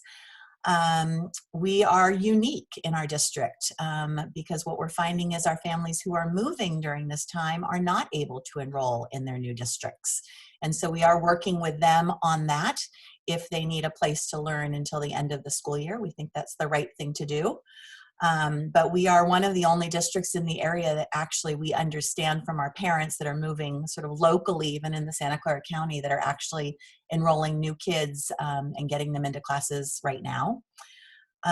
So we've been doing that for probably 3 to 4 weeks. It took us a while to get all of our registration docs online. And then we are opening up, we had our 2021 enrollment opened up, but because of COVID-19, we paused on that for a moment so that we could make sure we had our systems in place for our current year kids. But we have about 35 students that are waiting to register for next year, which is good. And so my staff is starting to process those, which is very exciting. And, you know, as we expected, our enrollment was supposed to decline anyway. So our enrollment is lower than this year. If we were to freeze time and everybody that is currently attending were to stay today and start with us in August, our number would be around 16,454, which is about 278 less. But that's not including our 35 that are waiting to register. And we know that there'll be ebbs and flows throughout the between now and August, but we'll keep you posted on that. Our kindergarten number is lower than right now, lower than this year. For next year, we're looking at about 185 less kindergartners and about 26 less transitional kindergartners, which means we may have 1 less TK classroom in the district as we move into next year. All of this was expected, and so I will keep you updated on numbers as they change. So any questions?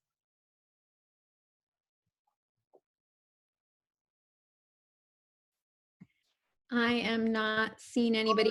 I have a question. I have a question and a comment. Yes, go ahead.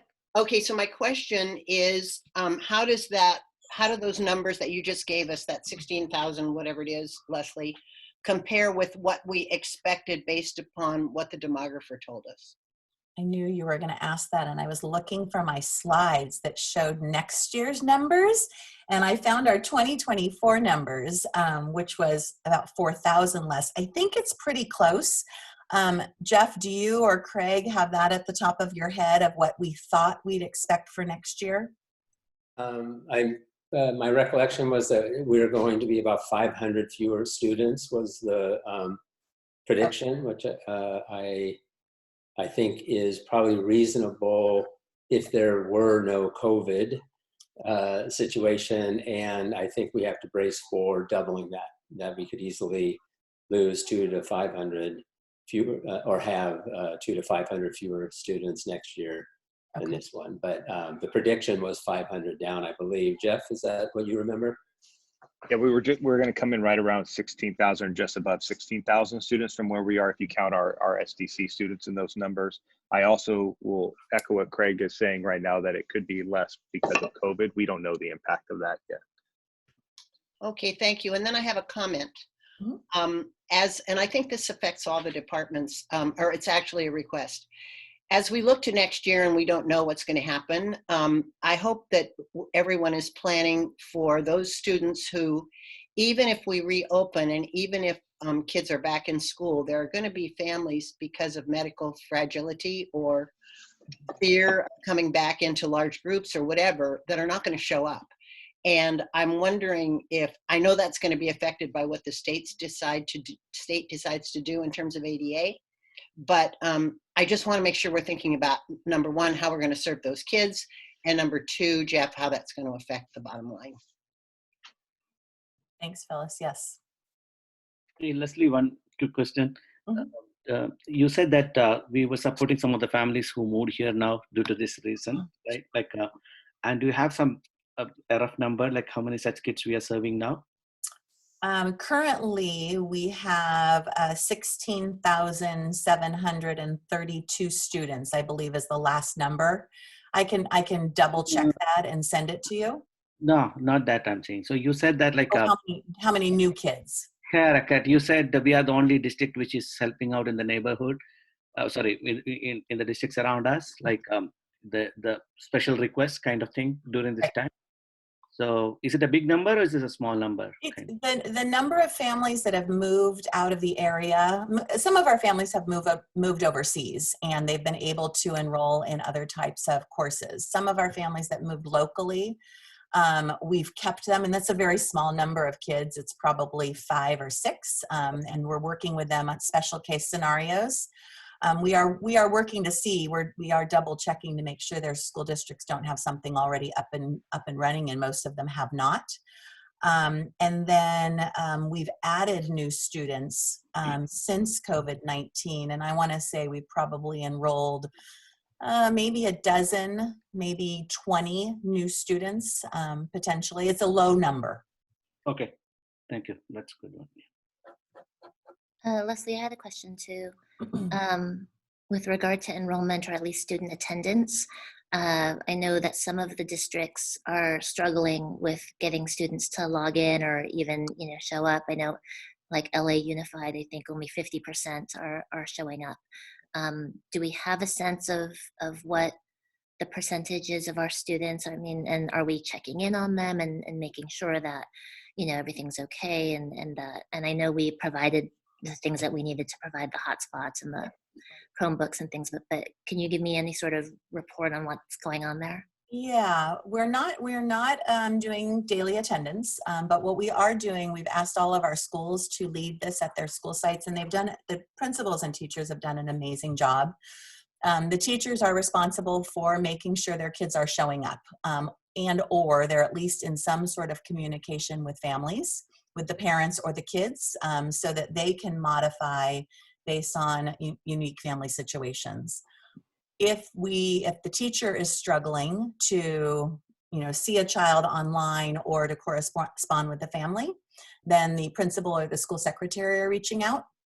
And if that's still unsuccessful, my secretary is reaching out. And so when it gets to my office level, there is a lot of hand-holding that goes on, but I have to tell you, the number is maybe, I think Sandy has called probably about 20 families. And sometimes it's a language barrier. So we've had to get someone in to translate, or we've had to do some different arrangements to make sure that they understand the forms to get the devices that they need or the hotspots. So, I think the schools are doing the lion's share of it. And then those ones that are worrisome, we are. And then if we are unsuccessful, we are asking for wellness family checks. And so that's happened once, which is pretty good for a school district our size. Yeah. I could add a little bit to that, Sylvia, just to say that the directors are checking in with the principals weekly to monitor the percentage of participation. and the schools are reporting anywhere between 85 to 100% of kids engaging at this point. So we'll keep an eye on that. And of course, as Leslie said, they're following up on all of those kids who are not fully engaging. Thank you. Thank you both. All right. Anybody else? I let us have a little extra time here for questions just because I'm hoping it helps us too with a foundation for our next item. So, all right. So thank you to our executive cabinet team for those updates. So I'm going to move us along here to 10.3, reassessing our strategies around enrollment and budget stability. Lori, just before Stacy and Leslie dive into this, just wondering a little, what do you call it, housekeeping here. Do people need a little break before we move on? Are we good? Because this next item is supposed to be our major one, and I know we're running quite a bit behind, but do we need a break or anything, or is everyone good to go? What do you want to do? I wouldn't mind a break. All right. You want to just close out for 5 minutes or something like that, and we come back in, or what's your druther? Yeah. So Pam, why don't we? So let's see. I have 11:24. So why don't we stop recording, and at 11:29 I'll call us back. Is that good with everybody? That sounds great. I will go next door and let Pam know. Okay. Thanks so much, Leslie. Okay. So see you all back here at 11:29. So yeah, and for a brief recess here. Yeah, Yes? for this one we can just put everything on mute and stop video, and then you don't have to log out or anything. All right. All right. Thank you. Okay. See everybody back in a few. Know when we're, oh, there you go. There we go. Okay. Thank you, everybody. So we are back and proceeding on with, I think this is 10.3, right? Yes, 10.3, reassessing strategy for stabilization of enrollment and budget. And this is probably Craig and Jeff and Stacy. Yeah, Stacy's taking the lead on this one. So I'm going to go take a walk, and I'll be back in a little bit. Now. Okay, I'm here. Don't you worry. Don't you worry. Thanks, Greg. Yeah, so wanted to jump into this, and a lot of this will build on what the conversations have revolved around already this morning, and just kind of that reminder that probably for the last 4 to 5 years, really our focus has been having the discussions about where we are with our budget, beginning those conversations about declining enrollment, and then that really became that intensified conversation this last year with the community listening sessions, our staff meetings, our staff information meetings, really delving down into where we are with that declining enrollment. Several months ago, as a board made the determination, we went out and we have selected a CAC committee. Given where we are now with our budget of our knowns as well as our unknowns, and along with our declining enrollment, we know there are probably some things that are unexpected or unknown at this point. We really wanted to take this opportunity to sit down and have a really deep discussion this morning as to where we are and where we're going. So I'm going to take you through a series of slides that aren't new information for you. They're just reminders to kind of tip on where we've discussed and data points that we've showed before. And then if we can dig into really what the purpose for this meeting is. I don't know if Jeff can flip to the next slide. There he is. Thanks. And the question that we're asking as we set aside this meeting is, do we need to reassess where we are? Given 3 months ago, looks very different than where we are this month and where we will likely be in another 3 months. And so asking the board to have that conversation with us, what direction do we want to take in the future? Some things to consider as well as the slides that we're going to provide, but just a reminder that in March, we had a 4.5 million parcel tax that was defeated. We've had a timeline developed that where we are for enrollment and our budget discussions. We have gone through a process of selecting a community advisory committee that it well represents our entire district. We had provided a charge to the advisory committee that was going to start in March, and we've currently had to cancel 3 of our meetings, more than likely going to cancel our 2 remaining meetings so that we won't have the recommendation that was going to come to the board in June. Jeff touched on earlier the loss of the lease income, that we're just beginning to feel the tip of that and know that there's going to be further along the line as we're losing more of our after school programs and some of our lease possibilities. And then really just that question to continue to consider, and Jeff, Craig alluded to it earlier around looking around the corners. We really are in a position that we have to think about futuristically. You know, these last couple of weeks, we've really been focusing on getting distance learning in place and taking care of our sites and our teachers. But what's going to happen in the future, and where are we going to be in 5 years? Our forecast previously had said we're going to be in declining enrollment. We know we're going to lose further students. What that extent is, we don't know, but we certainly know it's going to have an impact on us as well. And then that overall, again, some things we know, some things have been alluded to, and some things we just don't know what's going to happen. But what is that financial landscape with the whole COVID virus? At this point, you know, are we reopening schools in the fall? We don't know that. Are we going to continue distance learning? All of those impacts are so many unknowns that we really have to have that futuristic look at where we're going to go with our considerations. So if you can keep those in the back of your mind as we're going through the next slides, and then we'll use those again when we jump into our discussion. This is just a reminder of what we had revised as the charge for the CAC when we thought that they were going to be meeting back on March 19th. It was a broad but narrow charge. Really, the intent was to them over a five meeting period is to come up with a concrete plan that addressed facilities, our solvency over a long term, what was going to happen with enrollment. So they were really going to take a look at all of that and be able to come up with a recommendation to the board in June. And then the intent was that that would be the year 2021 would really be our year to delve into that recommendation and to have implementation changes that could possibly go into effect in 2021-22. So again, that was the original charge that would have gone out to CAC if we had started our meetings. If I can move forward to the next one, Jeff, thanks.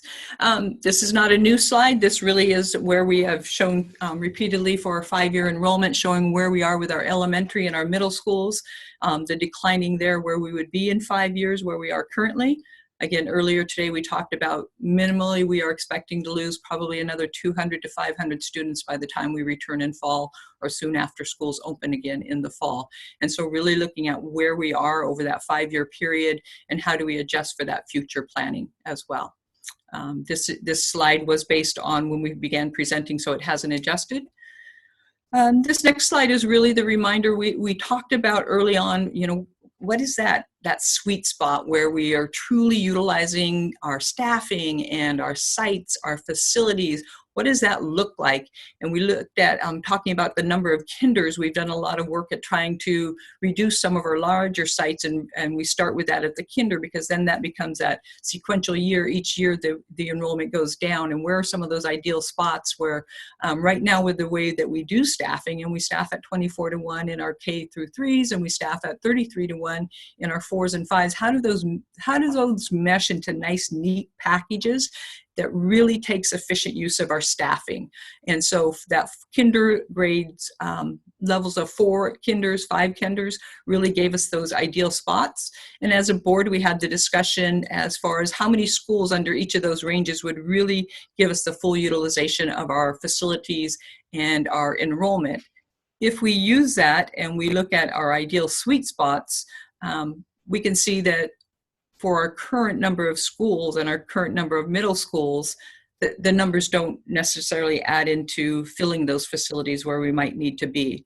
This is, I know this is a little bit difficult to read, but it really was looking at the small schools, what we consider small, which are going to be small, and which are relatively stable. So across the district, getting a sense of our schools where they are now and where they're going to be in 5 years. And again, comparing that to when we're saying what our ideal size of schools are, you can see that there are not all of them that are even meeting our minimum criteria of where we see an ideal school is going to be.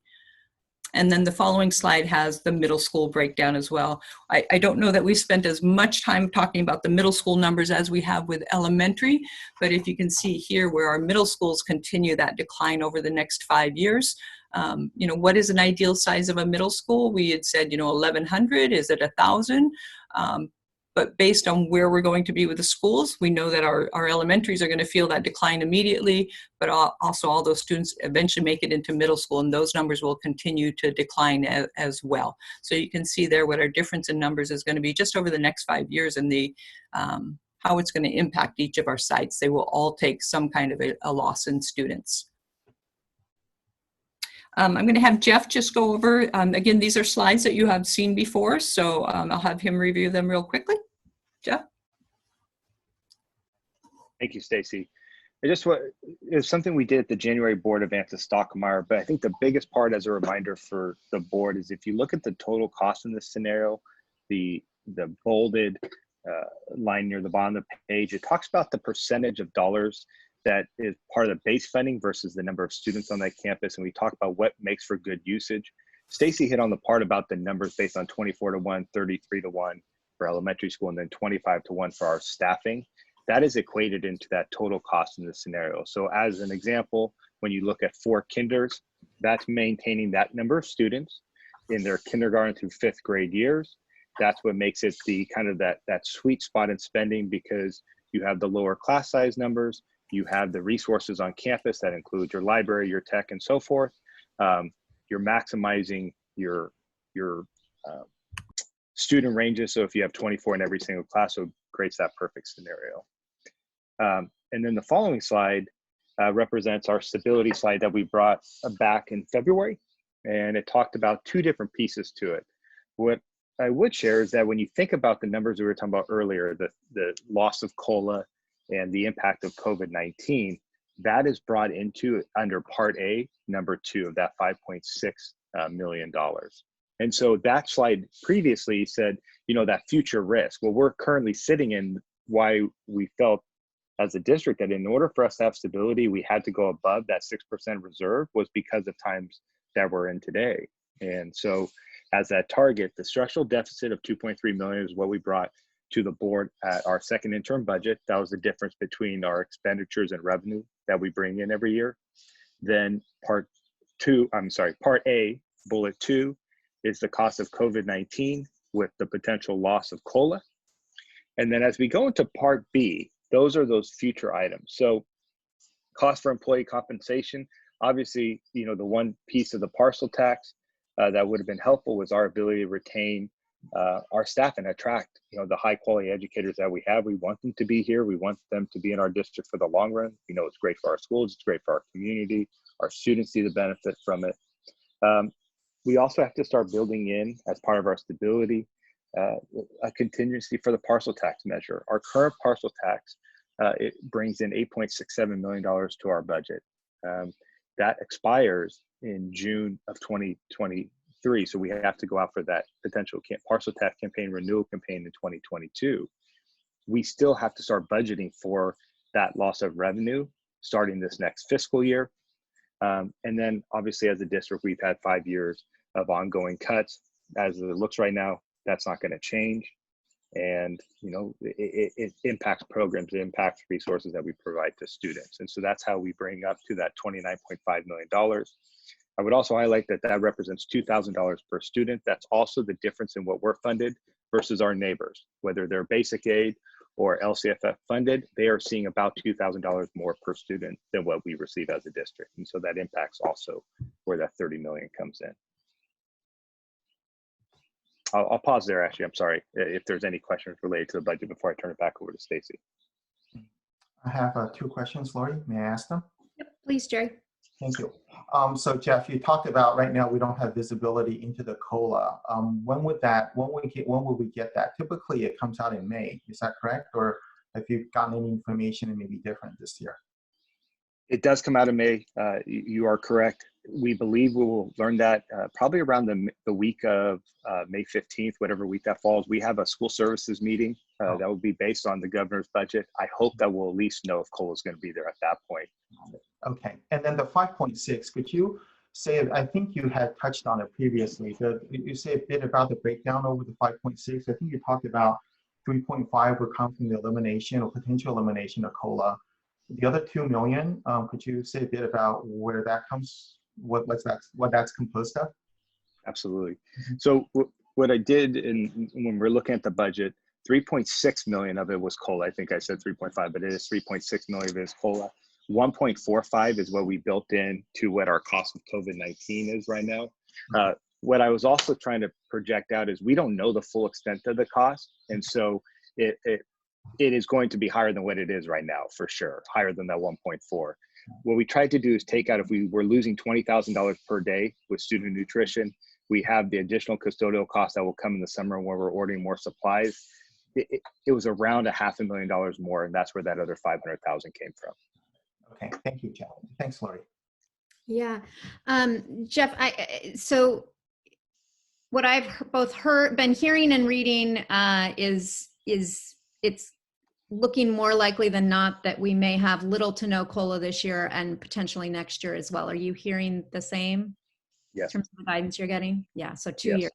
Okay, and then when we're talking about the I think you just said 1.45 for the costs that we've experienced since we froze our accounts, in addition to the impacts in what a no COLA would look like for the rest of this year.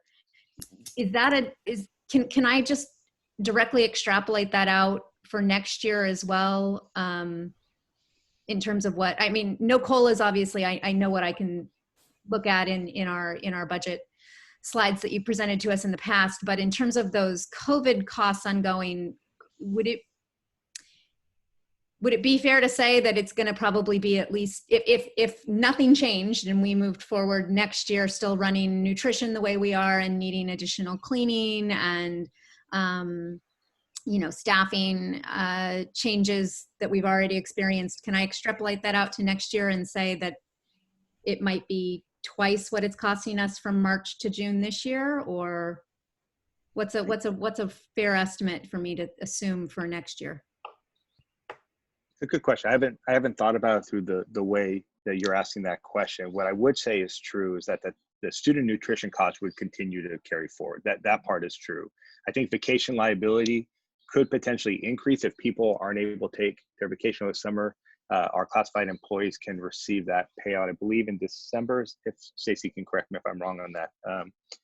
In terms of the other costs, I would not see our custodial go up as much, because once we clean the schools for the summer, if nobody's going back into the schools, we actually could hold some costs there than we probably are doing right now and get back to what our normal spending would be on custodial supplies. So there probably could be a slight reduction there. But those are my early thoughts. I could come back to the board with more information on that. I don't want to misspeak on the cost. Yeah, no, that's fair. I know that's the custodial one's going to be hard to estimate until we know what both the state and the county are going to be recommending as far as right whether or not we even get to re-enter. Okay. I think one of the costs too that Jeff omitted to say is that with the technology, as we've equipped our teachers and our staff with distance learning and working remotely, there has been an increase in the cost of technology that may stabilize, but we are continuing to still get requests for devices and for hotspots. And so that may increase as we continue with distance learning over the duration. So meaning whether or not there's new requests or not remains to be seen, but we're going to carry costs over time to keep the services we're already offering to the families and staff we're offering it to. Yes. Yeah. Okay. That's correct. Thank you, Stacy. That is correct. Hey, Jeff, I had a couple. okay. Go ahead. Go ahead. Yeah, I have one question. Like, do we know any additional funding or anything we would get it because of we know the expenses are going up, but any from the state, anything specifically for COVID-19, whether are we anticipating anything to get it or just to offset some of this? We did receive about $294,000 in offset.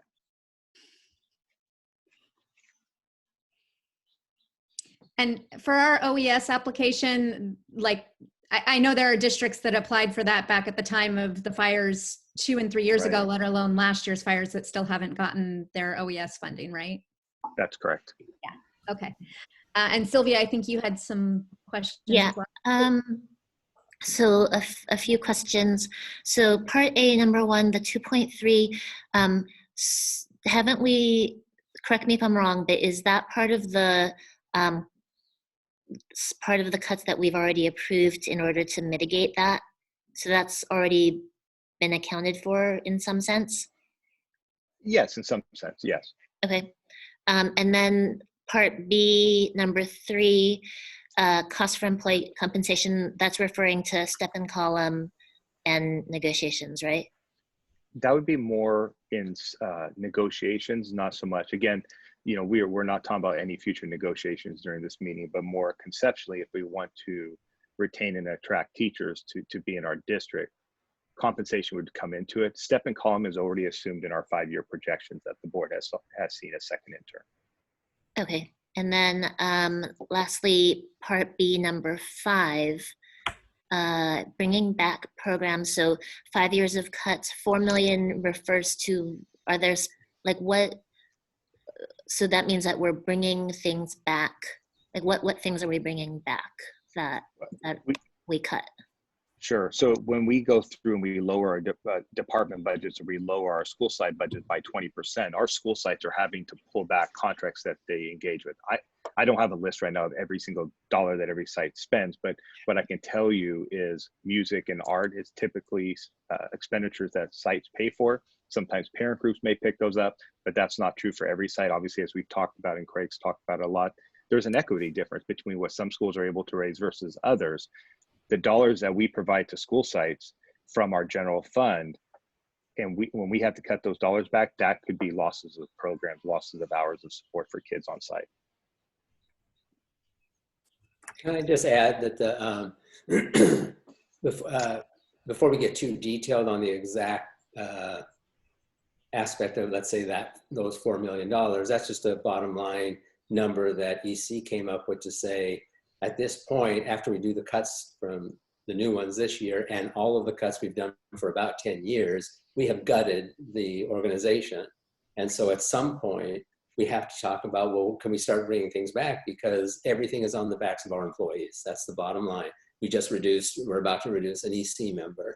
All of these things have an effect on programs. So all we were doing was putting aside some money to say at some point, in addition to giving salary increases, we're going to have to start talking about bringing back program that we've been cutting, which is likely to get even worse going forward. So I just want to clarify that, and it's hard to pinpoint a dollar by dollar. Similarly, the 5.6 that says estimated COVID, obviously we don't know what the real number will be.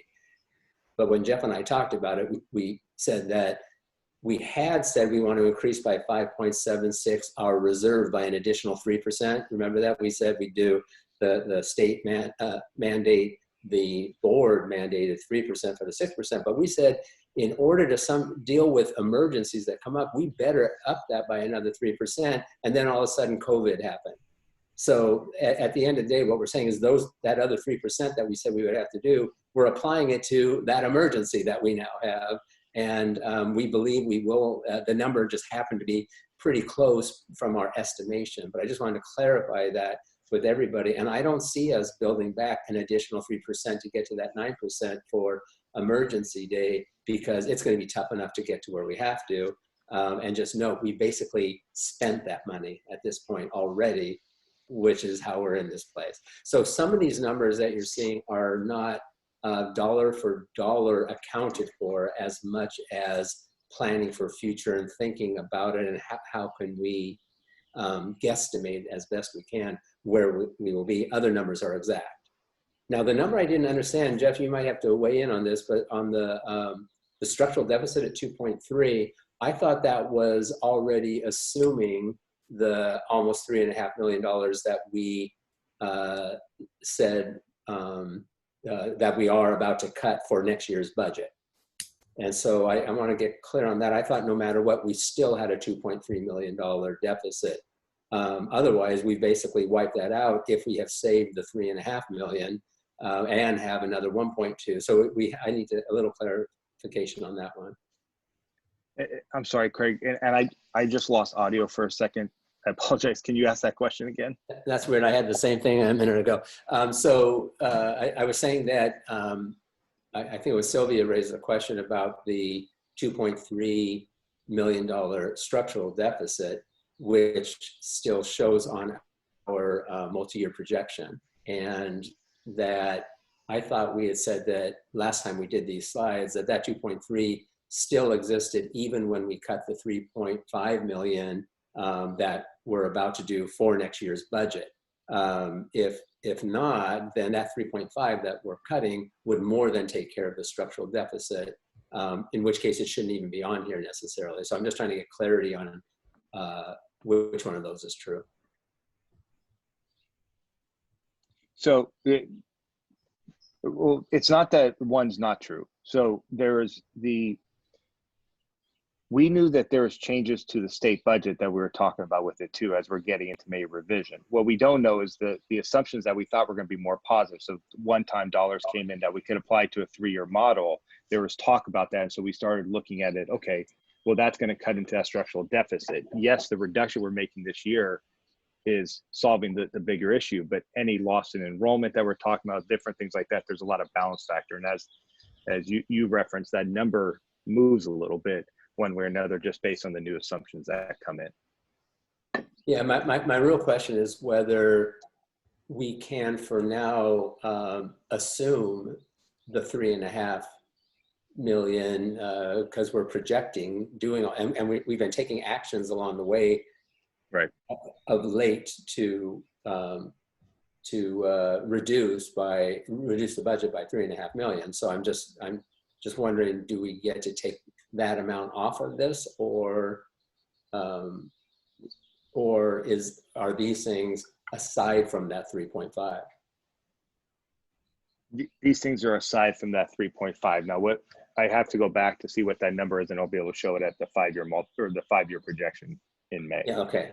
That was my recollection, is that last we did this, we said that the 2.3 million is remaining even after we deal with the reductions of 3.5, and that we still had the deficit of $2.3 million, a structural deficit. And if I can chime in, I know that when we were looking at doing reductions, we really did have a 2-year plan, the reductions that were going to go into place this year, and some of those that would have to happen next year that equate to some of that 2.3 million as well. Right, but that was to deal with yes, that was part of our strategy. That was going to be one of our strategies for these things. But before we do those things, this is our problem statement. I do think that and maybe we don't have it exactly, because the delta between what we're talking about, we're still going to have minimally a $25 million to $26 million serious hole that we have to deal with. But we do have to start being just absolute and crisp about these kind of numbers, which I know Jeff is working on, and he plans to bring as we start our final budgeting process. So in a month from now, we'll have more detail on that. I'm aware of that. But for our purposes today, I think there's just a little bit of confusion there about that, where we are specific to the 3.5 million reductions and our structural deficit. But one way or the other, that's only like a $2 million off of a $29 million problem, right? So that's for today's purposes, I think we're okay, but we need to bring more info before the board later, which we had told you that we couldn't quite give you all the nitty-gritty detail just yet, because we just don't know so many things, but we will bring that going forward. Hey, Craig, if I can, yeah. Our budget at second interim, when we presented to the board, had a $5.9 million structural deficit. So the 3.5 has already been applied. So 2.3 is remaining. Exactly. Okay, that's what I thought it was too. Thanks. Did everybody get that? I'm sorry. Yeah. Okay. Thank you, Jeff.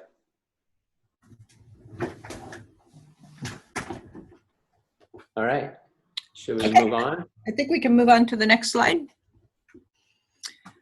So this really is the questions that we want you as a board to consider. And I think I'd like to run through each of the questions and give a little bit of clarity around them. And then really we could dive into that discussion, keeping in mind the information that's been shared, some of those considerations that were asked at the beginning. And the first question really to the board is, do we stay the course with regard to the timeline of the process that we've already developed, and where we're going and what we're looking at as needing as far as reductions and where we go with the CAC? So that's the first question to consider. Then along that line, Should we or might we want to reconsider altering that direction that staff are taking in the process? And do we need to streamline it? Again, things we know, a lot of things that we don't know but are expecting to happen. That would lead into, we went through the work of selecting the CAC committee, gave them their charge. We have not yet met. Do we continue with the CAC? And if so, what is their purpose? Do we need to redirect, reassess what their purpose will be if we continue with them in the fall? The fourth bullet, are there aspects of the original charge that the board would like to predetermine and provide more concrete guidance on? Do we, in reference to Jeff's prior slide, do we need to look at what is that target revenue savings that we really are trying to reach? And if it's through CAC or just as district staff, what is that target amount that we really are trying to find the savings in to be solvent in the future? Is that school closures? Is that giving the direction that the district office is going to move? We've talked about that. That was part of the facility charge under CAC, but it wasn't directly saying the district office is moving. And then the last bullets, if school closures are absolutely on the table, is that a task that the board wants to take and determine based on all the information, the facts, and the input we've had from community and staff, what that number is? Or is that something that they still would want to go through the CAC committee?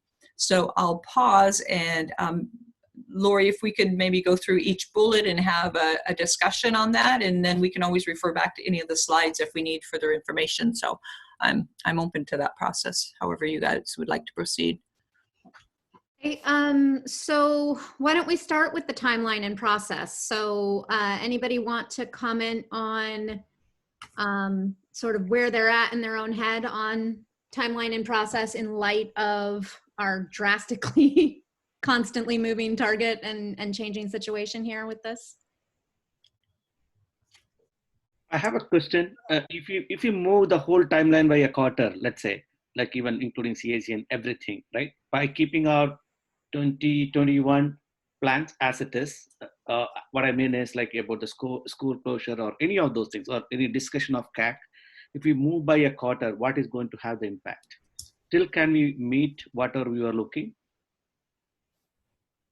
Like I know that it's hard for now to do many things, but let's say down the line, a couple of months from now, whatever we were supposed to do, if we are reinstating, like 319 is going to be, let's say 519 or 619, we are going to start something like that.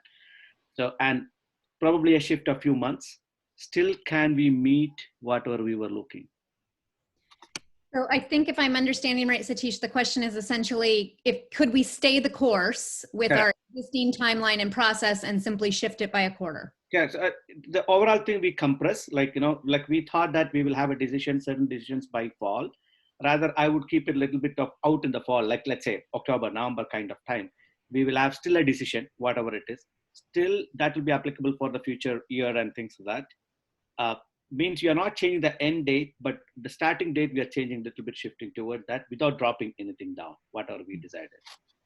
Yeah, the only thing we would not be able to adhere to is that obviously was that we had told the community that by the summer they would know what would happen, thus giving them a whole full year of acclimating to the new reality, especially if there are school closures, then which schools, etc. So that gets condensed if you're still keeping we will implement by the 21-22 school year, right? Which is that was our target. So what it does is it condenses that time from when a decision is made, which is probably not going to happen until January-ish if you keep the same kind of schedule that we had, so that it's just that the community has a lot less time to adapt to it. As we all understand, therefore be telling us that. Yeah, I think as we all understand, the community also know that what's happening now, and a lot of stuff cannot be happening right now. This is a challenge, right? So somewhere we are paying the price for that, rather than making a unilateral decision on certain things. Like we can shift that, but they won't get a lot of time. Agree. But still, we are, whatever may be the decision, whatever the CAC will be there, and CAC will come back with decisions or suggestions, whatever it is. Instead of whatever we committed by summer, we will say late in the fall or something like that. I think we can. I hope people can understand what's happening overall anyway. So it should not impact whatever that commitment perspective, like whatever we committed, yeah, we are revising it, but we are not dropping the process what we agreed upon. Only thing is they may not get like a 10 months to think, rather they'll get a 6 months thinking or 5 months thinking, something like that. We are still not deviating from the process what we agreed upon. Well, maybe we need to come back to this question, which is in some ways the simplest of the questions. But the bigger question is, the budget was really, really bad. The budget got a lot worse. The budget then, and then we did not pass a parcel tax. And now we have COVID that has hit us once again. All of this is happening at a time when before this, we gave a charge to the CAC. I just think that you all, and maybe you abandon the questions per se and we come back to them, but the bottom line is, are we saying we're okay waiting another year while we are diving deep into a worse situation in which the state may well go into recession? We are basically going to be on a per child basis, the lowest funded district around anywhere. And so I just kind of need you all to wrap your heads around that, as I talked to you about in our one-on-ones, in our one-on-ones, and understand that we have to ask the question, to what degree do we want to say the world has changed significantly, especially for us, probably more than any other district I know, and are we going to alter in any way where we're going based on that? So if in the end it's, okay, can we condense it and get it done because we want to do the full thing as it was, and we don't, it's okay that all that has changed? Or is it, we have to act more aggressively, assertively, and make some changes? And I think that's what you need to talk about with each other right now about this, because if the answer for all of you is, we just don't want to change the process and timeline, other than to make it, maybe a little condensed but still hit our 21, 22 and have CAC do it. If that's where you are, great. But I don't think you should do it out of the context of acknowledging today's reality, which is really, really different from when you gave the original charge. Very, very different. Yeah, I would like to hear from others also. I don't want to keep talking on this, but my thought, just I'll end it. We can revise the charter of CAC if needed. Okay, or we can fine tune that, whatever, because a lot of unknowns happen now, right? So when I agree completely with you, when we started thinking about this, we had a bigger charter or a different charter, kind of little bit, we had to fine tune that. And we still can, the process need not be dropped. That's what I was trying to say, that like, you don't have to be exactly replicate the same thing what we agreed on. Some more things we can fine tune that. But anyway, I'll hear from others also. This is my thought of. I'll jump in. Just because I'll do a Phyllis and say I'm just going to put it all out there on the table. It probably won't be super popular, but I'm okay with that, because I think where I'm at on all of this is I do think, to Craig's point, we were already in a world of hurt, and now we are just facing a tsunami. And it's not, the not business as usual is not even sufficient here, just because I think the last time that we were talking about a deficit in a single year of this kind of magnitude, like I referenced earlier, I mean, we were talking about changing class sizes for, all of our, I think it was K3 for sure, and possibly even 4 or 5 grades. I mean, drastic stuff. And I think when we look at levers that we have left to pull, there are no levers left to pull that aren't extremely painful and choosing between really bad choices, right? We have school closure lever. We have furlough lever. We have class size lever. What else do we have in our arsenal that can make the kind of dollars up that we're talking about here? We don't have any small levers away from the classroom and away from kids and away from the school experience left to pull. And so while I am absolutely committed to transparency and community engagement and going through a process, and I think that taking our time with CAC in a different place and time that we were in several months ago was something that I was committed to. I'm not there today. And I want to hear where the rest of you are, but that's not where I'm at. Where I'm at is I think we need to make some decisive decisions as a board about if there are course changes we need to make now to perhaps not have to make some pulls on some other really bad levers. And I know we're choosing between bad options. I don't like what's on the table in front of me, but you know, we've known for a long time that we are just different. We are funded in a way that is unfair and is beyond frustrating, and yet not within our power to change. And you know, when we have districts next door and surrounding us on all sides that are going to be able to make different choices, that stinks. I don't like it. But by the same token, that doesn't change what I'm asked to do here, which is to make the best decisions I can for kids. And I don't think we can afford to wait. And so I guess where I'm at is I do think that we need to perhaps look at changing the charge of CAC. I think we do need to make some hard decisions about when and how we need to close schools. I don't think it's an option to not at this point, which I know is going to be extremely unpopular for me to say, but I don't see how we make up the budget deficit and get back to a slightly more equitable distribution of funds between kids all over this district, because continuing to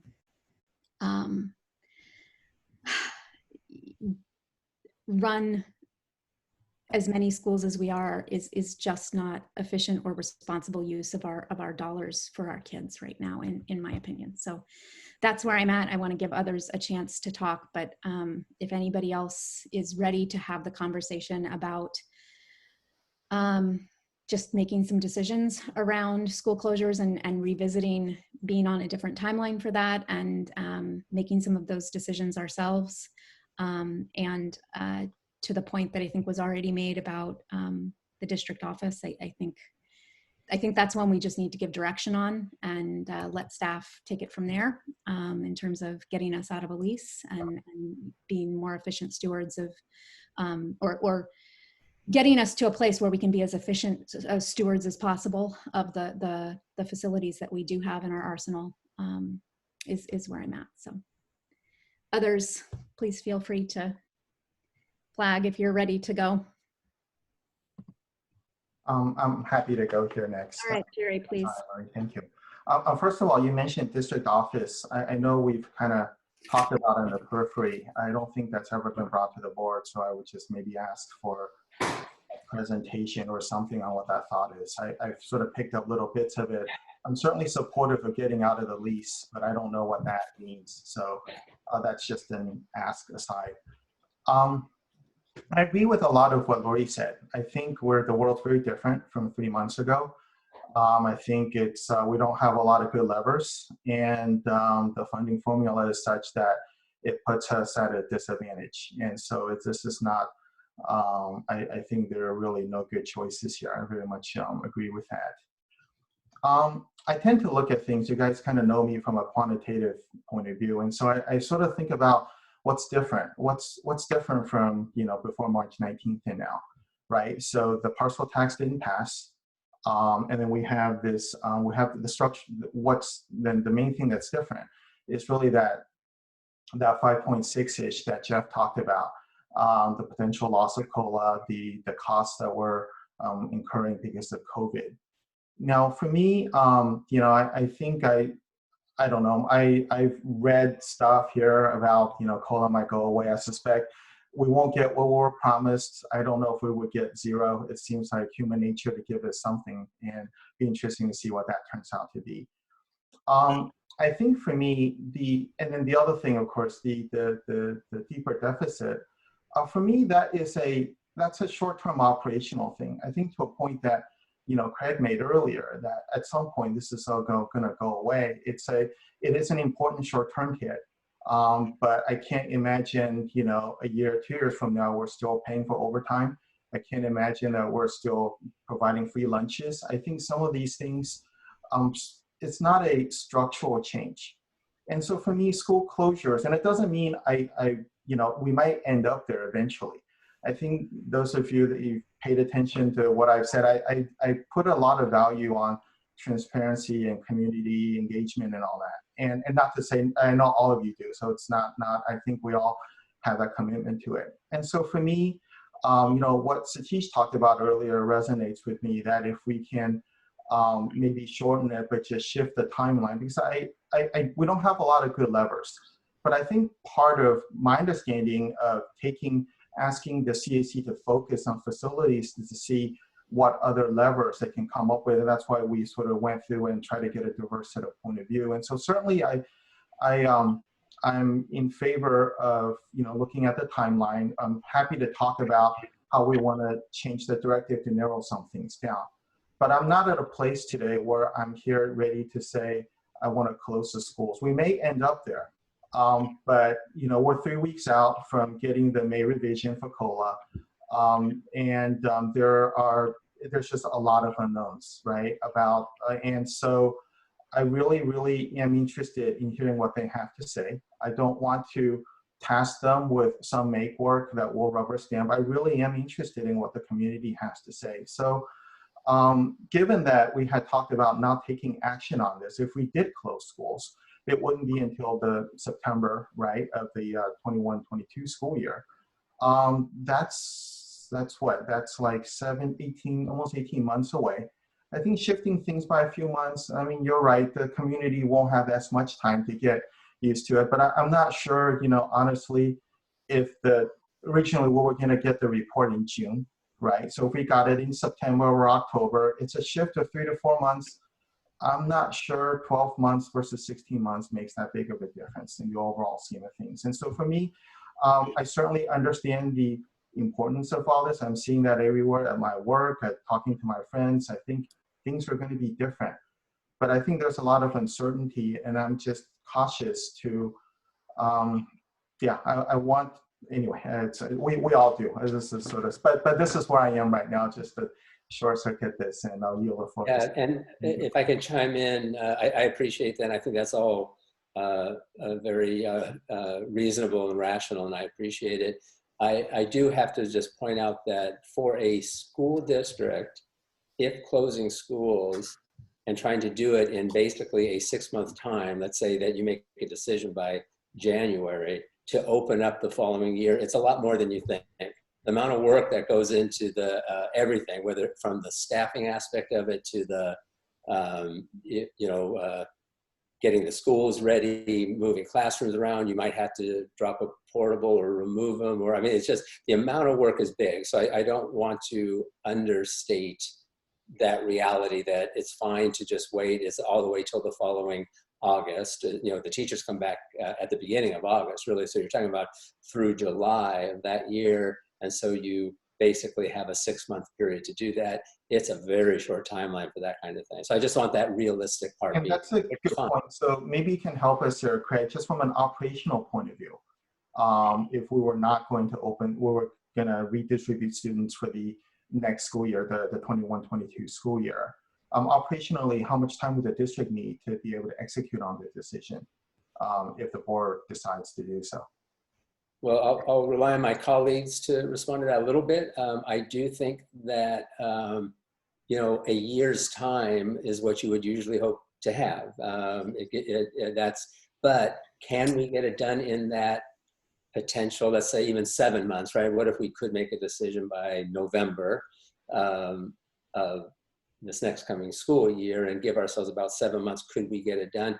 I'm betting that my colleagues would agree, well, we could get it done and it would be a push. That's just kind of but I will tell you that generally speaking, when districts take this on and they do it, they try to give themselves a year to make it happen. It's just think about it, all the teacher rollout, and if teachers are changing, and then you have who has seniority, and it's just it's a pretty big, massive movement of material, of people, of adapting, of people. Are they teaching different grade levels? Do they have new subject matter? So let alone and how do we actually box everybody up and move them around, and how does that work? So it's a big, big task. I don't think I can give you an exact number, and it also depends on how much resource you apply to it, right? And can afford to apply to it. But I'm guessing we'd all say, boy, it should be good to have a whole year. We think that we could get it done. If we had to in 7 months, probably could get it done. So Stacy and Jeff, do you want to weigh in on that? Yeah, I would say minimally 6 to 7 months, just because of contractual obligations and moving staff around. That, you know, if we had that decision made by December, we could start putting all of that in place and meet our timeline and be ready to make the changes. The other piece would be the enrollment of students as we're shifting Right. those around. But December would be the latest we would need to know that decision. Yeah, and that is really true. I do want to, Jeff, I know you want to speak here, but that enrollment piece, I was just thinking too, just, you know, when you do all the things we have to do in terms of alt schools and not and everything, how does that interplay? So that is a whole other area as well. But I agree, 6 to 7 months with really pushing, we could probably get it done, but it's not preferred. Jeff?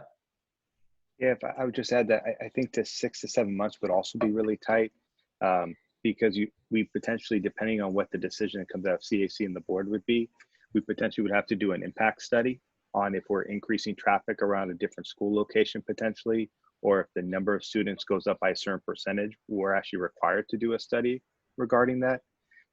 Dropping a portable, we could probably do in 3 to 4 months, like we did at the Vargas this year when there was an issue. So that I think is something we can do. So a 4 to 6 month time frame would be fine there, but it would be more of putting us in compliance to make a move once a decision is made. Thank you. Thank you. Thank you. Okay, I want to get to everybody, and I know, I guess Phyllis was flagging me and I missed it because she's on my second screen. Apologies. I do want to clarify that for my comments, I'm not proposing doing away with CAC at all. I'm just saying that we might, my thought was more revise the scope to make the decision for ourselves as to whether or not we were closing schools, and really utilize the CAC to help us with some of those logistical questions as to which ones and what the studies that we'd need to do to determine that, et cetera, would be. So Phyllis, I want to get you in here. Yeah, I agree. Excuse me. I agree with Satish to shorten the timeline for the decision.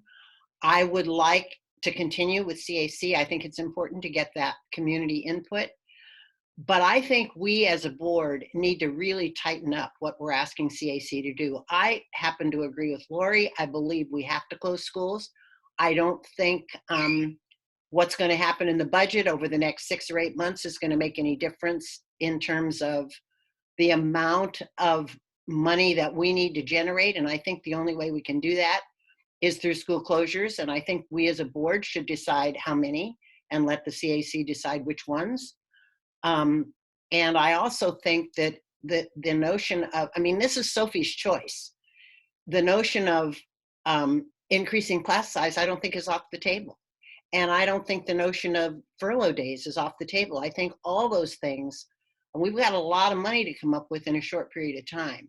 And so I think as a board, we need to step out there and make some serious decisions about what we want, and then the CAC would do the minutia. I have spoken. You can start throwing tomatoes anytime. That's beautiful.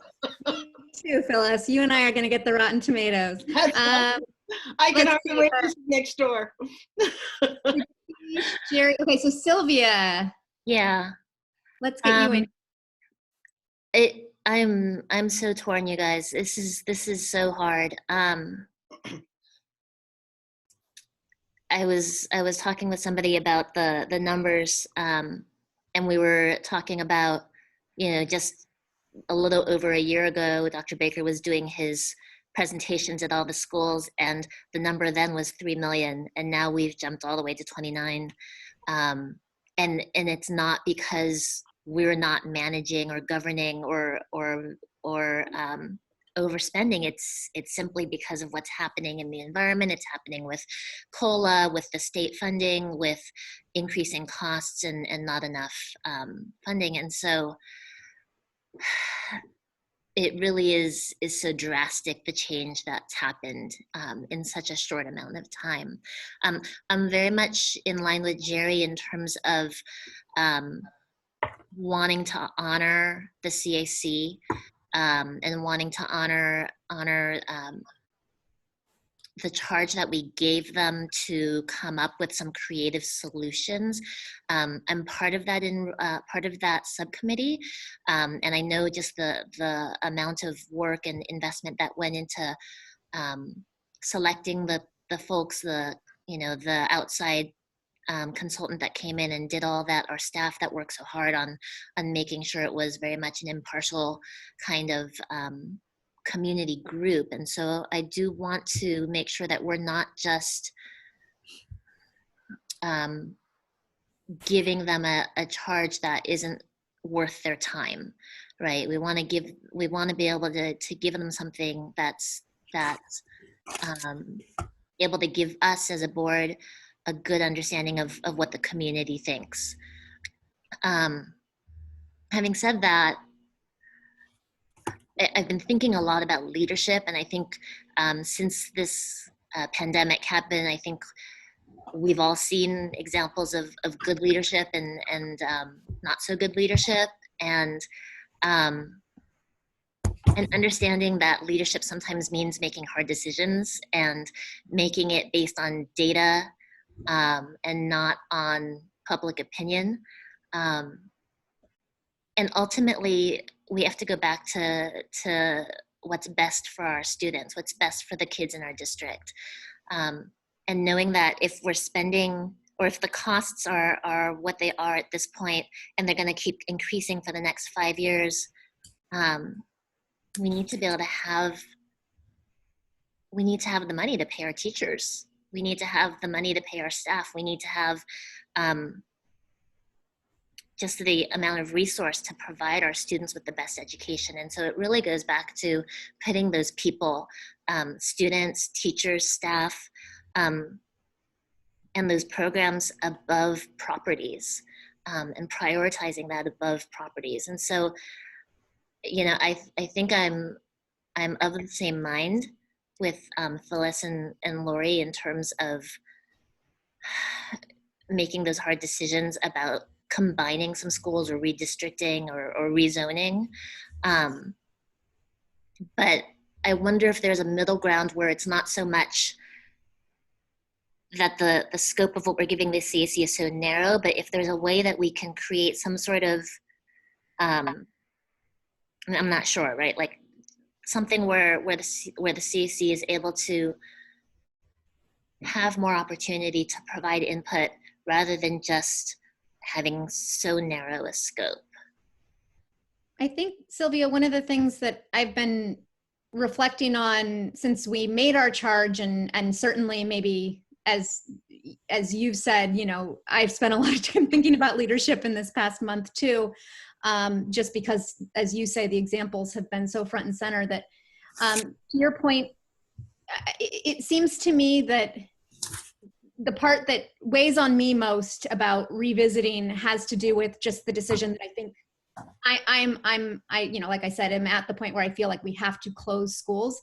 What I think maybe still is some room for the CAC to kick around and play with is how many, you know, like clearly in our budget, it's anywhere from, you know, 3 to 6 to make a meaningful difference. But if you know, we say to them 3 to 6 and then also give a monetary target to it and say, if you can come up with other creative ways to meet some of that monetary target that then offsets the total number that need to be closed within that range, that might be an option we can look at. I don't know.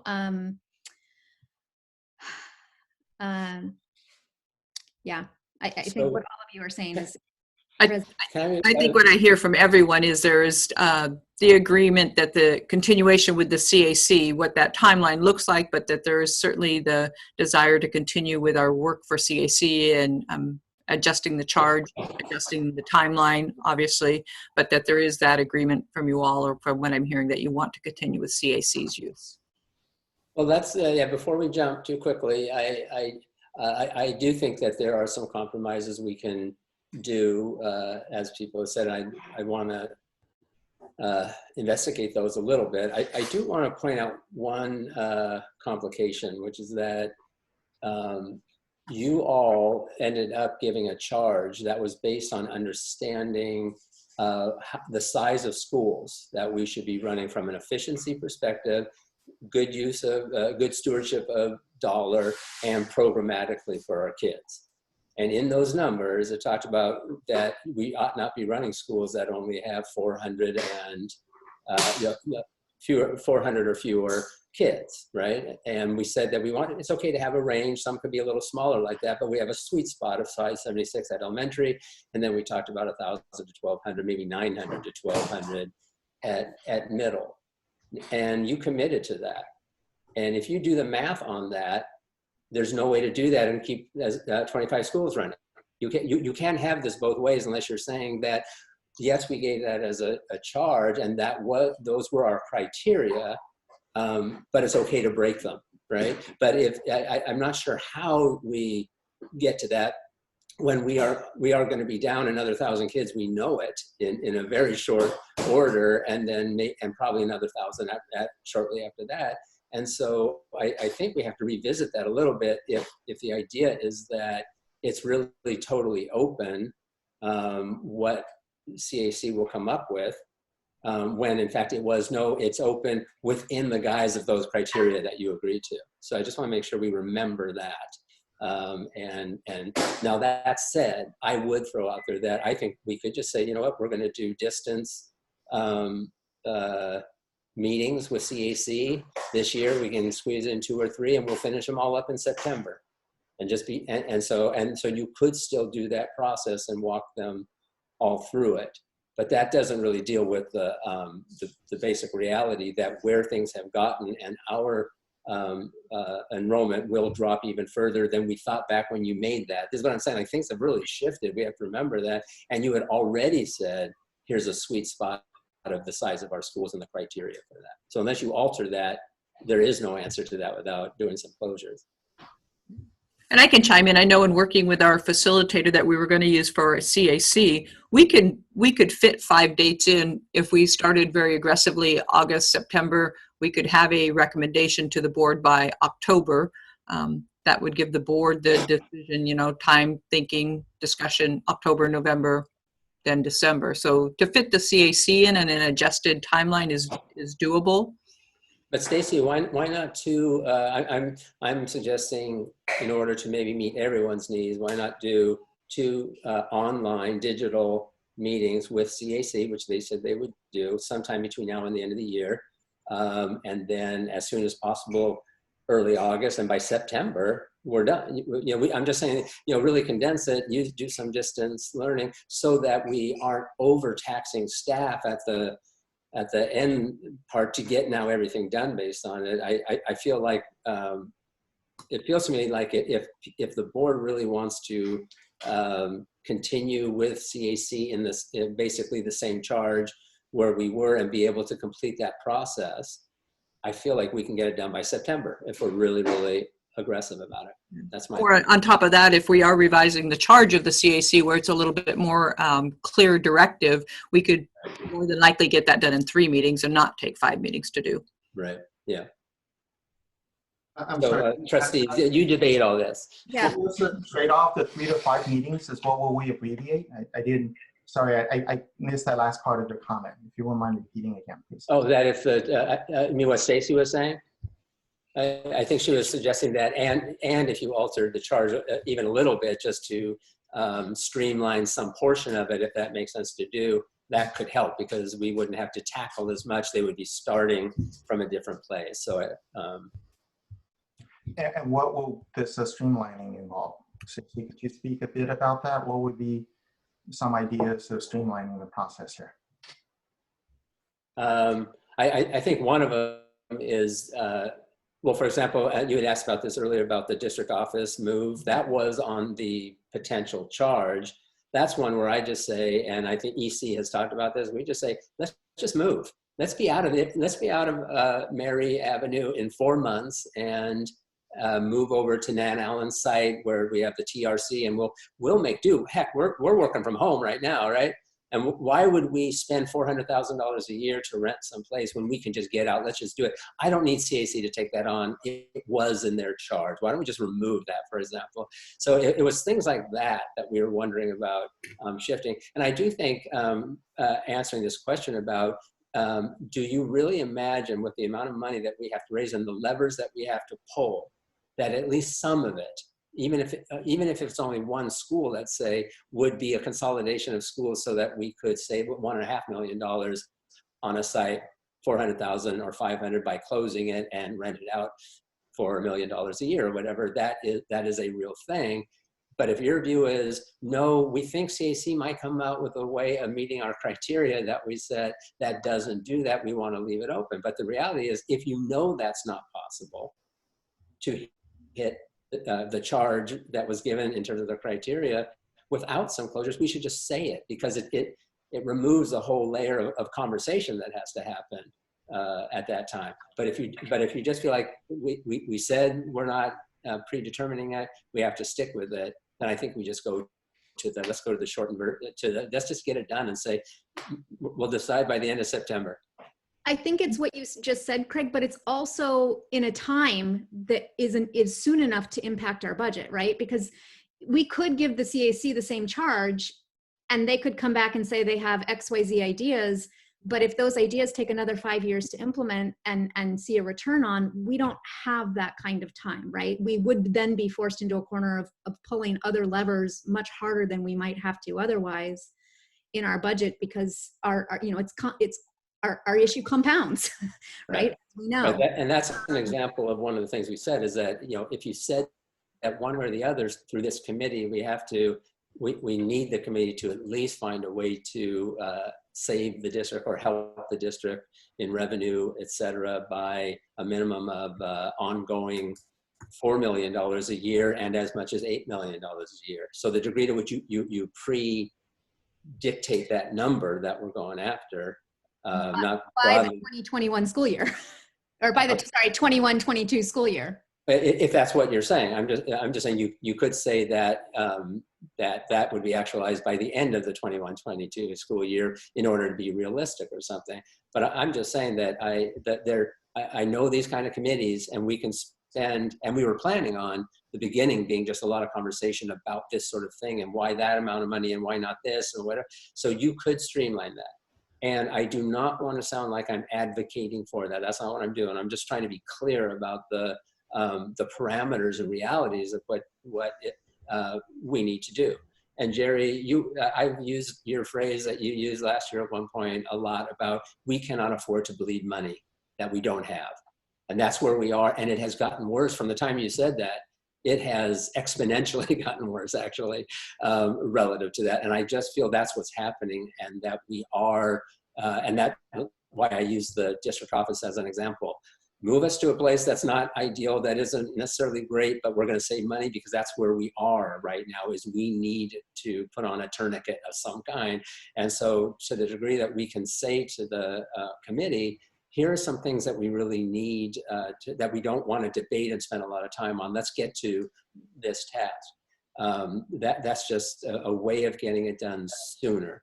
But I do believe that whichever way we go, let the committee do as it was going to do, et cetera. I think they're going to get to similar places, but not unless there's at least a really clear sense of aggression and targetedness. And we have to move quickly. We do have to save the district big money, because even this amount we're talking about, it's only going to be at best a quarter of what we're going after, right? And then therefore you will be talking about, let's increase class sizes. Let's not have libraries. Let's not, let's have principals sharing schools. That's where we are. And I just need people to understand it's not about, okay, well, let's just let it go a little bit longer, because we've tipped over the edge right now, you guys, in terms of we need to. I think you're mischaracterizing my position a bit here, Craig. So let me try to explain. Okay. So if we close one school, it's a $1.5 million swing. It's 5% of the 30 million we're going after, right? And so I like to make holistic decisions, right? So where are we going to get the other 95%?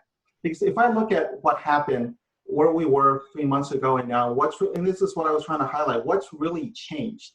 is we think COLA is going away, right? We're incurring all these extra expenses, but these are temporary expenses. That's why I was very clear in asking Jeff about this, right? So I don't want to bleed money. I think if we let CAC run and not run, in both cases, we're talking about potential closures in the September 21-22 school year. So it's not that I want to bleed money. It's Right. not that I want to, I just want to sort of know where all my levers are, okay? I do not want to make local optimizations without knowing what the global picture is. If we're 3 weeks out from knowing what the COLA is, why is it that we have to decide today to close schools? It's not something I wanted. I know none of you want to do this, okay? It's not that. But please, it's not because I want to bleed money. It's not because I'm just sitting around waiting for things to happen, okay? It really isn't that, Craig. I know, Jerry, I know that. Again, you were the one who used it, and I agree with you. So I'm not suggesting that. I know you don't want to do it, and that's why I'm raising it, because you said that. I was not in any way insinuating that you're trying to bleed money. I know that. That was not my point. Thank you, Craig. Yeah. I think I'm reflecting on leadership with Sylvia.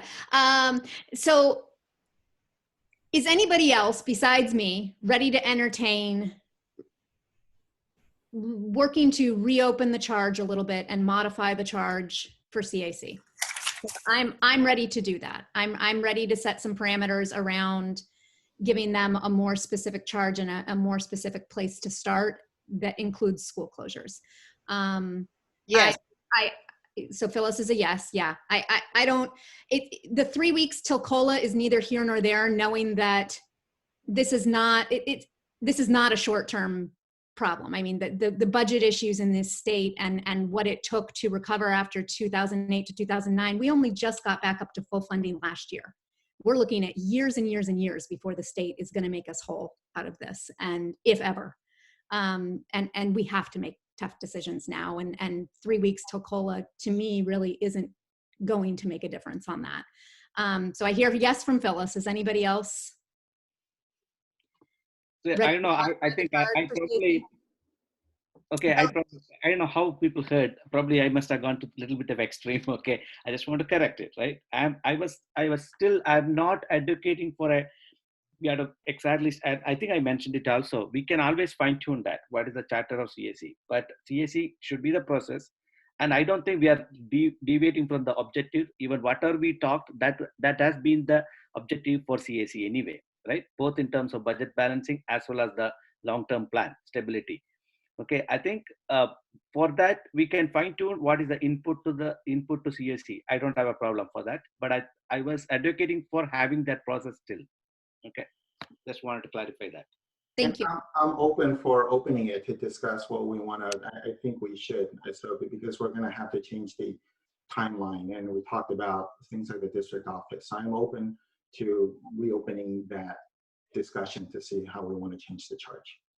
Sylvia, do you want to comment on that before I ask a clarifying question of staff? Sure. I think there's a couple things I'm thinking. One is taking responsibility, right?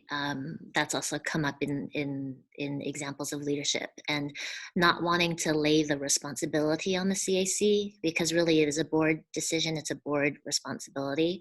But thinking a little bit, reflecting a little bit on what Jerry's saying about the percentage of what will, if we, combining schools and how much that'll save. I don't know if I'm ready to have a conversation about the number, or about, without having better maybe scope of what those percentages are. Like in Jerry's example, I think you said it would be 5% or something like that. 5% per school. If we did 10 schools, and it'd be 50%. So 5% of the 29. Well, we're chasing 30 million, right? And if we close, I think the numbers we'll get $500,000 in savings. We could lease it out for about $1 million. So the swing would be about $1.5 million per school. Correct me if I'm Right. wrong, Jeff. And Isn't that per year? per year, yes. Yeah, it's ongoing. Ongoing is what Yeah, makes it like different. 1.5, right? 1.5 per year, right? And so we're chasing 30 per year. So I'm just, yeah, sorry, Sylvia, go ahead, please. No, thank you. I'm just, 30 per year, but when we're scoping out to 24, 25, right? So you have to take the time factor into account too. Well, no, I think we're talking about an annual $30 million increase or swing. Correct me if I'm wrong here, Jeff or Craig. So everything is per annually right now. So we're talking 30 million annually, and then closing the schools at 1.5, part of that 30.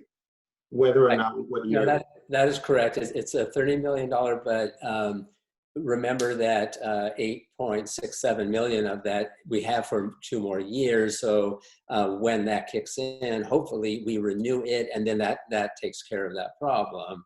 But yes, all told over that period, it is a $30 million a year, but it is true for 2 years. You don't have to worry about, well, we have to worry about the renewal, but we can be working on that, but at least we have the money in the door for that time. So it isn't all like as of the beginning of next school year, we have to have found the ongoing $30 million, but we eventually have to be there, and we have to start, what's the word, picking away at it as soon as we can, because the sooner you do it, when you don't do it, exacerbates, right?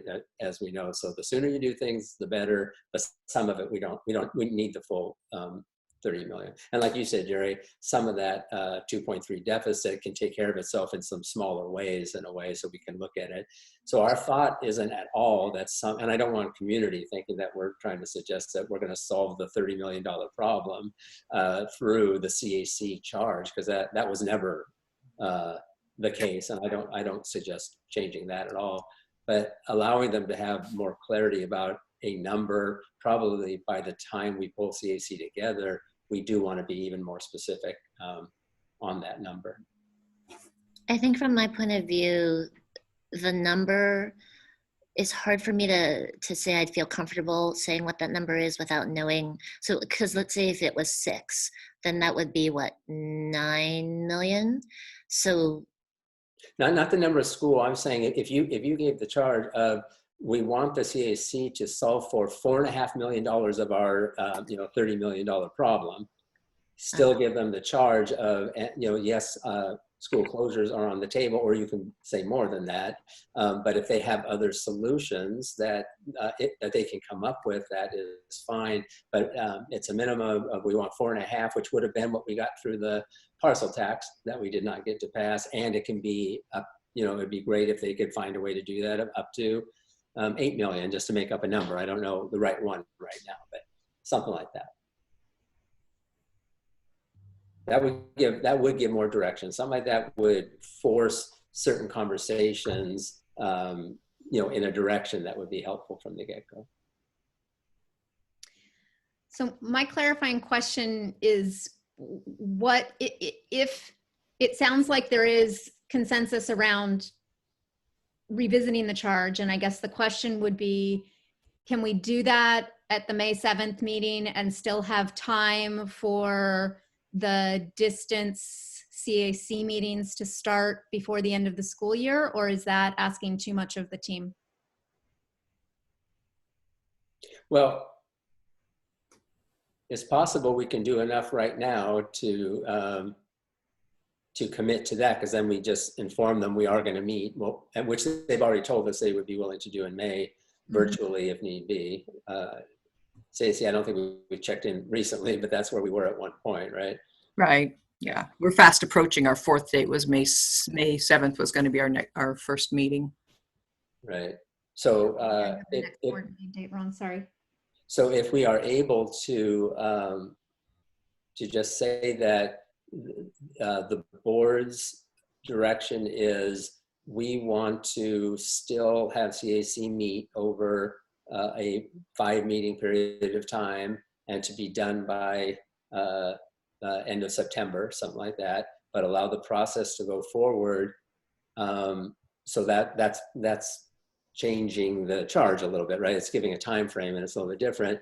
So so I'm proposing that as something we could put forth to them and make happen. And then the real question is, are there ways in which you want to narrow the current charge, or are we okay just letting it sit as it was? Or are there, because another way to do it is just say, here's the conversation the board had today about closing or not closing. Do we feel ready? Do we not? And at least share that information, but leave the charge the way it was so that they're driven from, what we're talking about today. That's another way to think of it.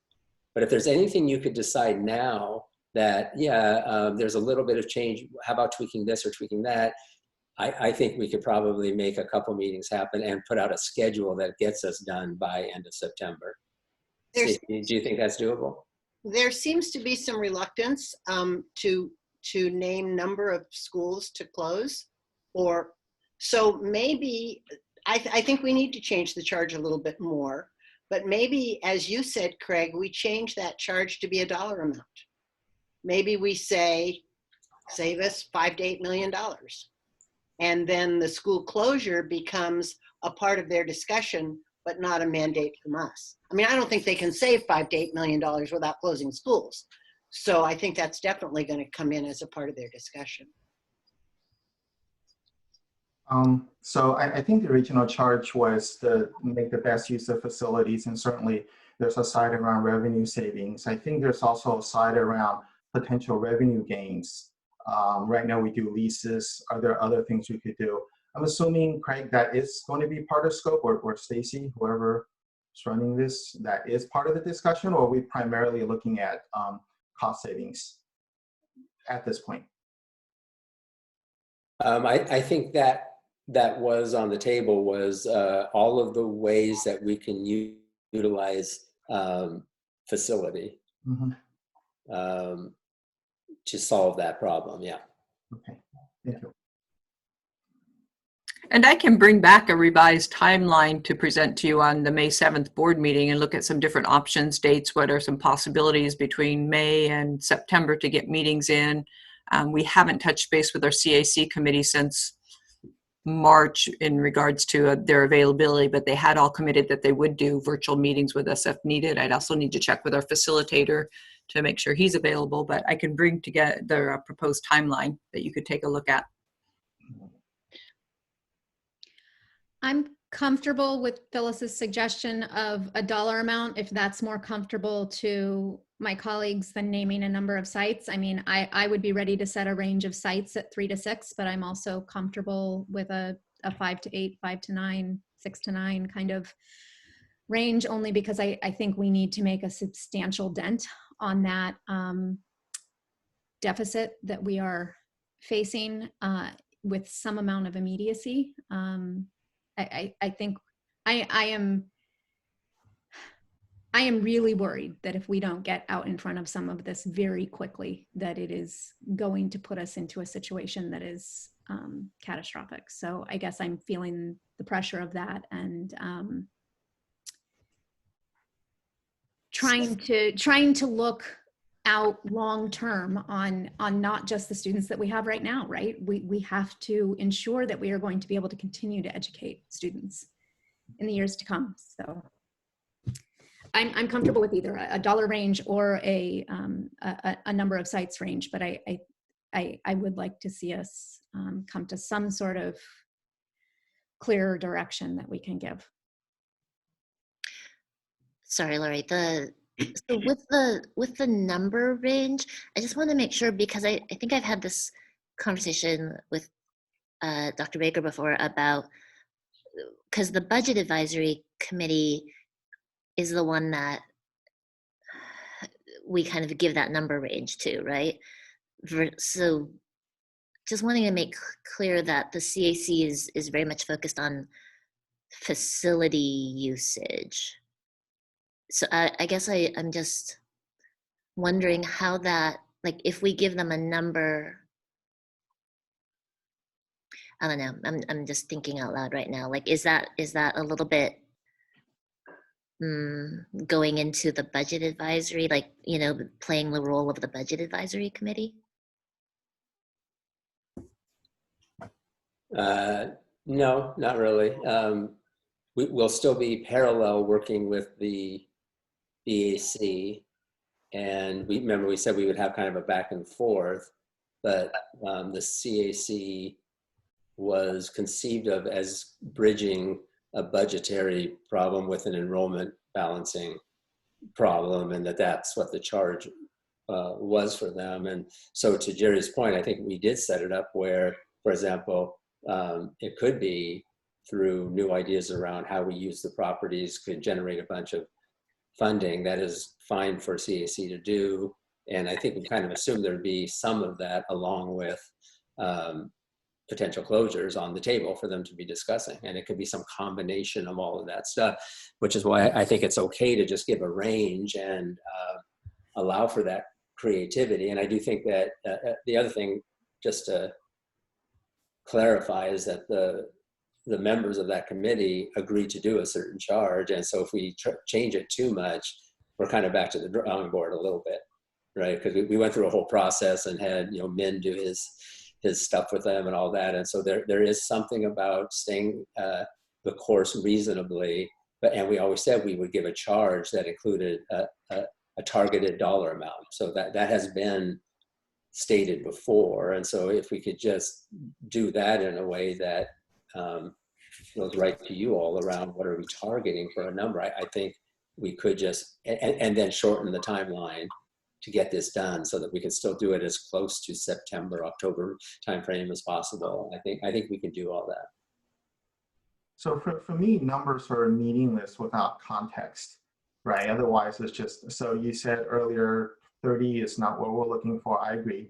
So there's a lot of aspirational things in there. So is it, and I've seen some numbers today, there's a 2.3, there's a 5.6. I guess I'd like to hear from Craig and maybe your staff on what you think a reasonable number is and how we derive that. I much rather anchor that target to something through some analysis than just a number that, like 4.8 or something. I don't know. Are you in a position to do that, or are you looking for 4.8? We could do that too, I suppose. Well, it's kind of hard, Jerry, just because of the nature of, I'd love to say, let's make it 25 million, right? Sure. But they're not going to come up with it. And so we're never going to, it's a little bit like the facility master planning, we have $1.2 billion worth of stuff we got to do, but we're only going to get 400 million, right? So where do you set a line? But that has something concrete because that's our bonding capacity. But how do you do that with, and what changes every year? Target number, right? The state's going to change. We're going to be in a recession. And so it's way harder to do. But I would just say that my general thinking on this and detailed thinking, because I have dug into it, is that I feel it's reasonable to say that we save at least 4.5 million, but half of that is taken up almost just by the district getting out of the district office. So that I could say, yeah, say 4 million then, and as much as 8, just to say that somewhere in there, figure out something that's reasonable, because we need at least 4 million, but we also need at least 8 million. And I don't want to make a target at the high end that is not attainable, because then it's not reasonable. And I don't really see a way, knowing how much Jeff and team have put into all the facilities related leases and everything we're doing, whether it's developer fees or anything that helps us increase. I don't see a scenario, even if you do include school closures, that could get us past $8 million. That would be really hard. And I think that we have to set a minimum of 4. That would be and just give a range feels right to me. But it's the range we're giving is not for closures. The range we're giving is for facilities in its entirety. That's what I'm saying. Yeah. Okay. Yeah, absolutely. One question, one clarification here, right? I think the objective of CAC was not just, of course, budget is one. I think I'm afraid that are we shifting completely towards the budget issue now, right? So operational efficiency, the class size, and many things we talk, right? Like, that they should consider multiple factors when they are. I think that would have been the eventual thing, like it would have ended up in closure of the schools and so on. Like looking into the minimum number of kids, minimum number of classes, or the if you're taking kindergarten, like you need to have 4 classes and so on. So we had a lot of input on all those things, right? Like that is a overall operating efficiency, right? That in turn will generate money anyway, or in turn will support the budget deficiency and all those things. So I'm little afraid that are we just going towards only the budget issue, or even we have to consider all those aspects as well? Yeah, let me, I mean, we can put up the problem statement, but it starts with the various things, and it says the charge is develop a concrete plan to use facilities in new ways that takes into account both immediate urgent budgetary issues as well as provide long-term fiscal solvency stability. That was bullet number 1. So yes, we said from the get-go it was that. And then the plan has to address ways to balance enrollment in concert with the board's stated criteria, guidelines, and principles for both elementary and middle schools across the district. And then finally, that draft had to be done by. So, clearly that last bullet we have to change. I don't think we are suggesting changing the first part of that charge, or even the second one. I think, though, as far as I know, we're not changing the criteria and principles, that those remain as we have set them over the last several years, actually. So I do think it just gets down to, do we add, because we can still use this, and if you change now the timeline to still get it done, but push it out, and we still want to use CAC to do that, the charge hasn't really shifted, but to give a little bit of parameter around a dollar amount we're chasing, maybe that's going to be the thing that helps us the most. One of the, as we're looking at, there's a lot of business losses and things like that, businesses going out of business. One of the things that we kind of counted on with revenue generation is leases and other schools or other whatever, using the facilities. Do we have any sense right now of, is that still a good market? Like I know, with the leases that we have currently, so far it seems like they're all still planning on being there in the fall. But can you give us any idea, or have you had any conversations with potential leasees? Well, we have, over time, and if you had asked me this a year ago, I would have said, we absolutely know that there are people out there that are looking to rent, and we would be able to take properties that are available and rent them out. And so Jeff had done a lot of work on that. So I could say that. I don't think anybody could answer that right now relative to COVID, and when we come out of things, what will the market be like? Our business is looking for that. We don't know, but my gut is that we will be able to lease them out, and at some point we will, one way or the other. And then Jeff, I don't know if you had anything to add to that. I would just say, when we look at stability, and I think whether you're looking at it through a percentage or a dollar value, the dollar value is going to shift as funding shifts year to year. We talk about there's ongoing operational increases every year.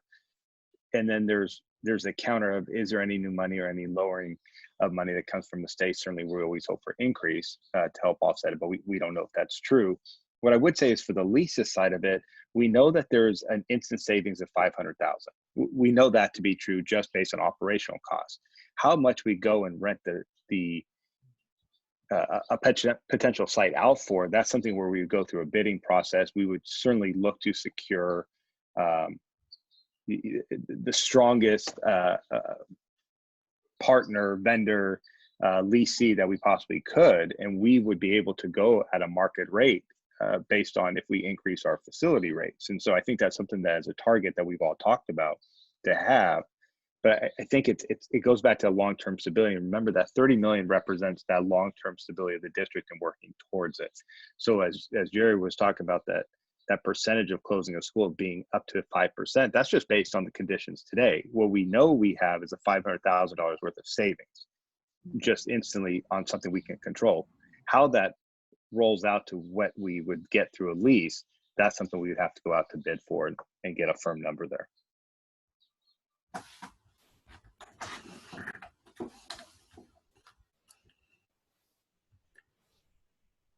Okay. So where are we here? What's the? Well, I wanted to throw, sitting here and listening to the different pieces, throw out kind of a thought, because there is a lot that has been discussed and all the considerations and a lot of questions. And if we were to meet with CAC right now, they would have so many of those same questions because there are so many unknowns. I think in the big picture, what we're hearing is we still want to stay on that timeline for a 21-22 decisions. We want to use the process of CAC. I really believe that we can get our CAC in by September at the latest and have something to the board October, beginning of October at the latest. I think looking at that May 7th to come back with, do we need to adjust this charge? We want to stay on those first two bullets really are our target. We would have a better sense of what is that target number. It gives you time to think about the target. We can provide some additional information. We can come back with an optional timeline. I think it's going to be a real challenge to get CAC together in May. I will just be honest with that. It's hard to pull meetings together. People are dealing with other issues in their life still. So to put this kind of a load on people into May, I think is going to be difficult. But if we can lay out this new timeline, we get their support, we can start in June, or we could start in August, September. But again, we would still get that process to you by October at the latest.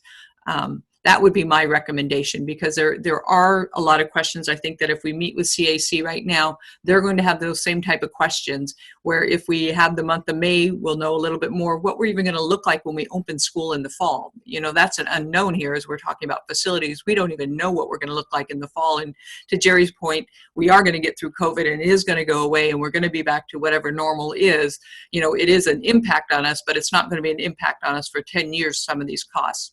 By May, we will have a better sense of that, or at least we will continue. By fall, we would absolutely have a better sense of it, and that may be a better time to start the CAC is August, September, and be done by the 1st of October.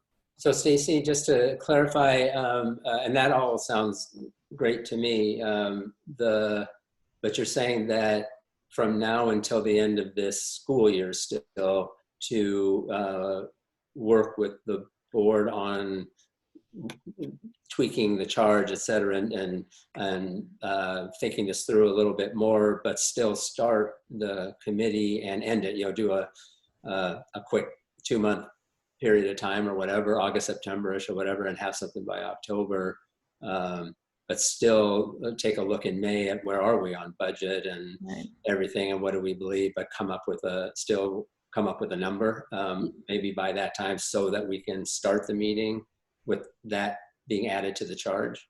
Yes, that would be my recommendation. What do people think of that? I like that. I want to just, I know we have different opinions here, and I think we're all, from our different perspectives, feeling like we're, wanting to, I think we all want what's best for the district. And so I think that's one of the strengths of this board. And so I like what Stacy proposed. I know sort of the big elephant in the room here, right, is does this board today want to, cross that, make that decision of saying we will close schools? I think we talk a lot around it, right, about timelines and all this, but that's, and I, I think you guys know where I am, but I do respect that this is a board of 5. I don't feel like I don't want to be blocking progress, I guess. But I have to be able to vote or express my opinions in a way that I can sleep just like all of you can. At the same time, I don't think it needs to be a 5-0 kind of thing to do anything. So I don't want people to feel like I'm being sort of a fuddy-duddy, I guess, it's at the term, to kind of block everything from moving forward. Because I know that it sounded like Lori and Phyllis are in favor of making that decision today. I couldn't tell Sylvia where you were, and Satish, you haven't addressed it. So I just kind of want to bring that elephant back, because I respect you guys, even if I don't agree with you and all that. I know, we've been working together all these years. And so I just want to put that out there. Do we want to address this question today? But forgive me for just, I feel like I'm sort of this big boulder on the road, but Otherwise, I can't sleep, and it's bothering me more than getting you guys maybe Jerry, mad at me. So, Jerry, I don't necessarily think that's a decision we have to make as a board. I agree. I mean, Lori and I have stepped right out there and said, yeah, let's close schools. You've said not so much. And but I think if we give the CAC more latitude within a dollar amount, then the school closure comes down to, if they come back and recommend school closures, then we all have a decision to make about how we're going to vote on that. of course. But I'm not sure that we need to go into this with a number, which, and you've actually changed my mind on this, because I originally was ready to say, yeah, let's tell the CAC how many schools we want to close. But now I'm thinking, no, maybe not. Okay. All right. Thanks. Thank you, Phyllis. Anyway, so I have my say. Thanks. I have spoken.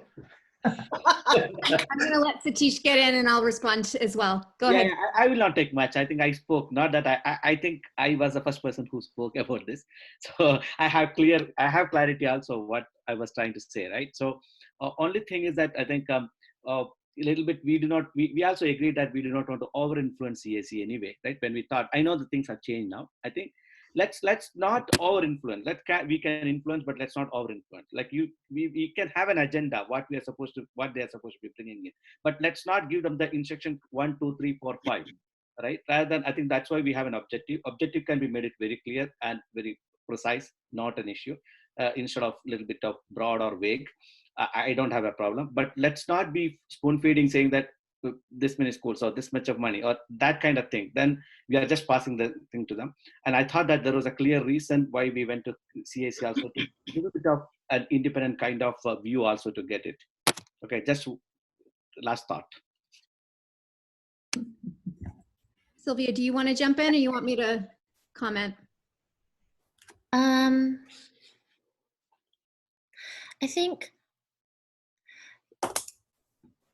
think sorry, Jerry. The reason why you don't know where I stand is because I'm not totally sure where I stand either. So I think there's a couple different things, because I feel like we're convoluting a couple different questions, right? So I don't think I'm ready today to give a number. Like if that's, because I don't think I think that's something the staff or the committee should do, like in terms of giving us, some proposals of what that number should be. And so I wouldn't want to be, as a board member, saying that it should be this. But I do agree with Lori and Phyllis that at this point, given the drastic amount of budget crisis we're in, that in order to help fill some of those holes, we're going to have to make some hard decisions like combining schools.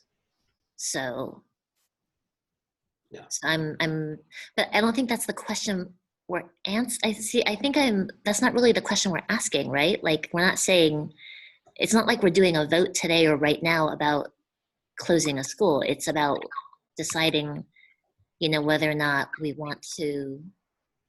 Maybe I'm sorry, I'm getting a little convoluted. Can I just different thoughts. You guys, just because it is late and everything, I want to recommend along Stacy's lines that you allow staff to come back to the next board meeting with a targeted range budget number that we feel is critical to go after, reasonable to go after, that isn't trying to pretend it can do more than it can to solve the bigger problem. That is not for the committee to do. I don't think that's at all appropriate to them. That is for staff and with some feedback from BAC, again, as that parallel process. But I think we are ready to bring something to you that you can, as a proposal, and we would just say, we want to alter a bit the charge in terms of timeline process, same charge in general, but adding this range. And we'll talk about that next time. And hit the, Stacy was saying, a September, October timeframe to be done with that, so that we could still have something that could go into effect in the 21-22 school year. And if you all are comfortable enough with that, I would like to propose that's just what we do. So make sure I'm not muted. Yeah. So I'll reflect on that.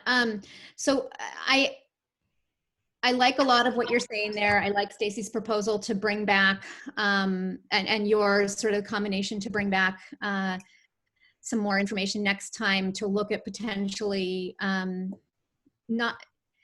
not changing the charge, but maybe modifying it or adding to what's already there. Because I do think the bones, to your point of what's there, is good. I just think we need to flesh it out a little bit. My concern still that maybe it's more just feedback for things that I'd hope to see next time on the 7th. In all of my, if I wear my healthcare provider hat, I am not convinced that anything is going to be different for us next fall in terms of the level of uncertainty we're living with. Whether or not we can proceed in person versus at a distance with our committee then versus now, to me is really, there's no more certainty around that for fall than there is now. I think that in the same way that people are unsettled now, they're going to be unsettled in the fall with the start of the new school year, because just because we start one way doesn't mean it won't change 2 weeks into the school year if something's changing in terms of what's going on with spread in the county, and we're right back into a change other than what we opened the school year with. So that August-September timeframe is going to be challenging no matter what. So I'm a little bit leery about not even having our CAC, if we're going to move forward with that model, not even having them meet and start some conversations now. There's a lot we don't know right now, but what we do know is we're kind of in a holding pattern. And so in a way to totally let go of the idea of having the CAC meet at all right now and let at least some of those questions come out and have some conversations start. I don't want to be kicking ourselves come fall for being in even more unstable potentially situation than we are now. But if that's the thing to do, that's the thing to do. I guess to Sylvia's point, it may be that I feel the way I do about setting a little bit more of a stake in the sand as far as a number, because you're right, I'm wearing my budget advisory hat and I can't take that off after so many years of serving on the committee. And I think that maybe the other piece there for me is that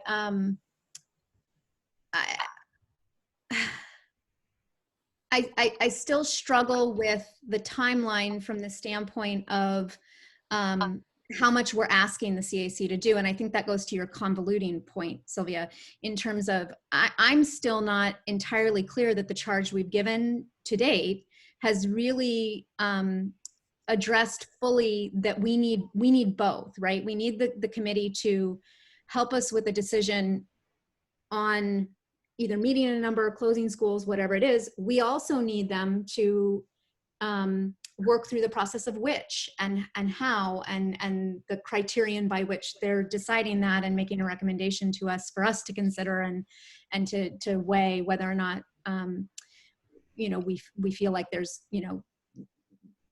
the recommendation covers what we need to consider, or if there's other things we need to consider. So I just think there's a lot in that timeline come fall if we're leaving all of this to fall for both the work of the committee and the work of us. So that's where I'm at, and I hope maybe we could reflect on that next time on the 7th. And I could throw out a suggestion that initially when we were looking at starting our CAC, we were going to have an informational meeting before the actual session started. We could do something like that along June, using that as an informational update to CAC to prepare them to start the work in August, so that we could provide some of this information, where we are with COVID, just to set a stronger foundation for them to jump right in with conversations. And maybe that's a 1 or 2 meetings in June, or 1 meeting in June. The other thing to consider is, as we expand this timeline and we're fixing on this monetary amount, if CAC isn't going to do their first official meeting till August or until June, it does give us time to gather more information, to really focus on what this number is. If it's not going to change the charge at all, that's actually a monetary amount that we could present to CAC our first meeting with them. And if that's not till August, again, we have more information. We have time to really have a deeper discussion about what is that target for it without having to make that really quick decision right now. But I think if we can start in June itself, like, we can set some foundation, and after, like, we don't have to be really have a complete information there, but I think sooner the better, so that we can get a report earlier, right? And significantly, it's not going to change. Significantly, it's not going to change. We can probably give them a range or whatever, right? Like when they're in the first meeting itself. All right. Anybody else? Stacy, do you feel clear on next step and where we're going? I think we have a good shell of an idea of where we're headed from here in terms of giving still doing the CAC process, giving ourselves until September, October timeframe, use from now until through summer is enough time to work on codifying a number, and that we can move forward from there, but that we will start CAC with a number of some kind, budgetary, not a school closure one, but a budgetary one, to target or something like that. And is that enough to move forward from here? I believe so. I can bring something back on May 7th. Okay. I kind of like lay out a proposal of next steps and how we do that, you mean? Yes. Okay. All right. So, and is everybody okay with that? How is everybody else feeling about that? I'm okay. Oops. Phyllis? Yeah, I get a thumbs up from Phyllis too. Okay. I know this one wasn't easy, guys, and I really do just want to call out that I really do appreciate everybody's candidness and being able to work through all of this together, because this is it. When you have hard things like this that we knew we were going to be tackling, it's only fair that people have strong feelings about it too. And so I really appreciate everybody showing up and speaking up and being a part of this team. So thank you all. Any other closing wrap we need to do on this item, Craig? Are you good? Yeah, I'm good. I think we're good. Thank you, everybody. Appreciate it. So the only thing I have left is agenda setting. If we don't have enough on our plate already, is there anything anybody wants to throw out or more info we need on an existing kind of topic?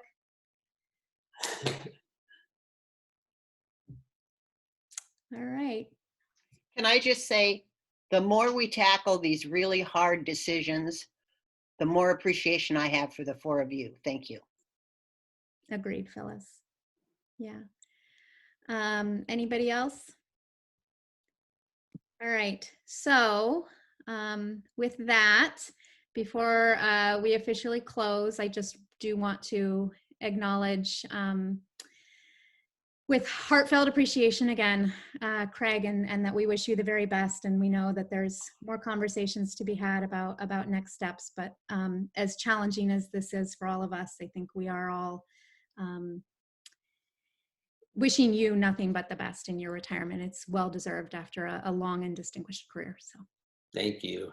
All right. So with that, I am going to go ahead and close us out. Thank you all. Yes, thank you all. Meeting is adjourned. There we go. Bye, everybody. Thank you.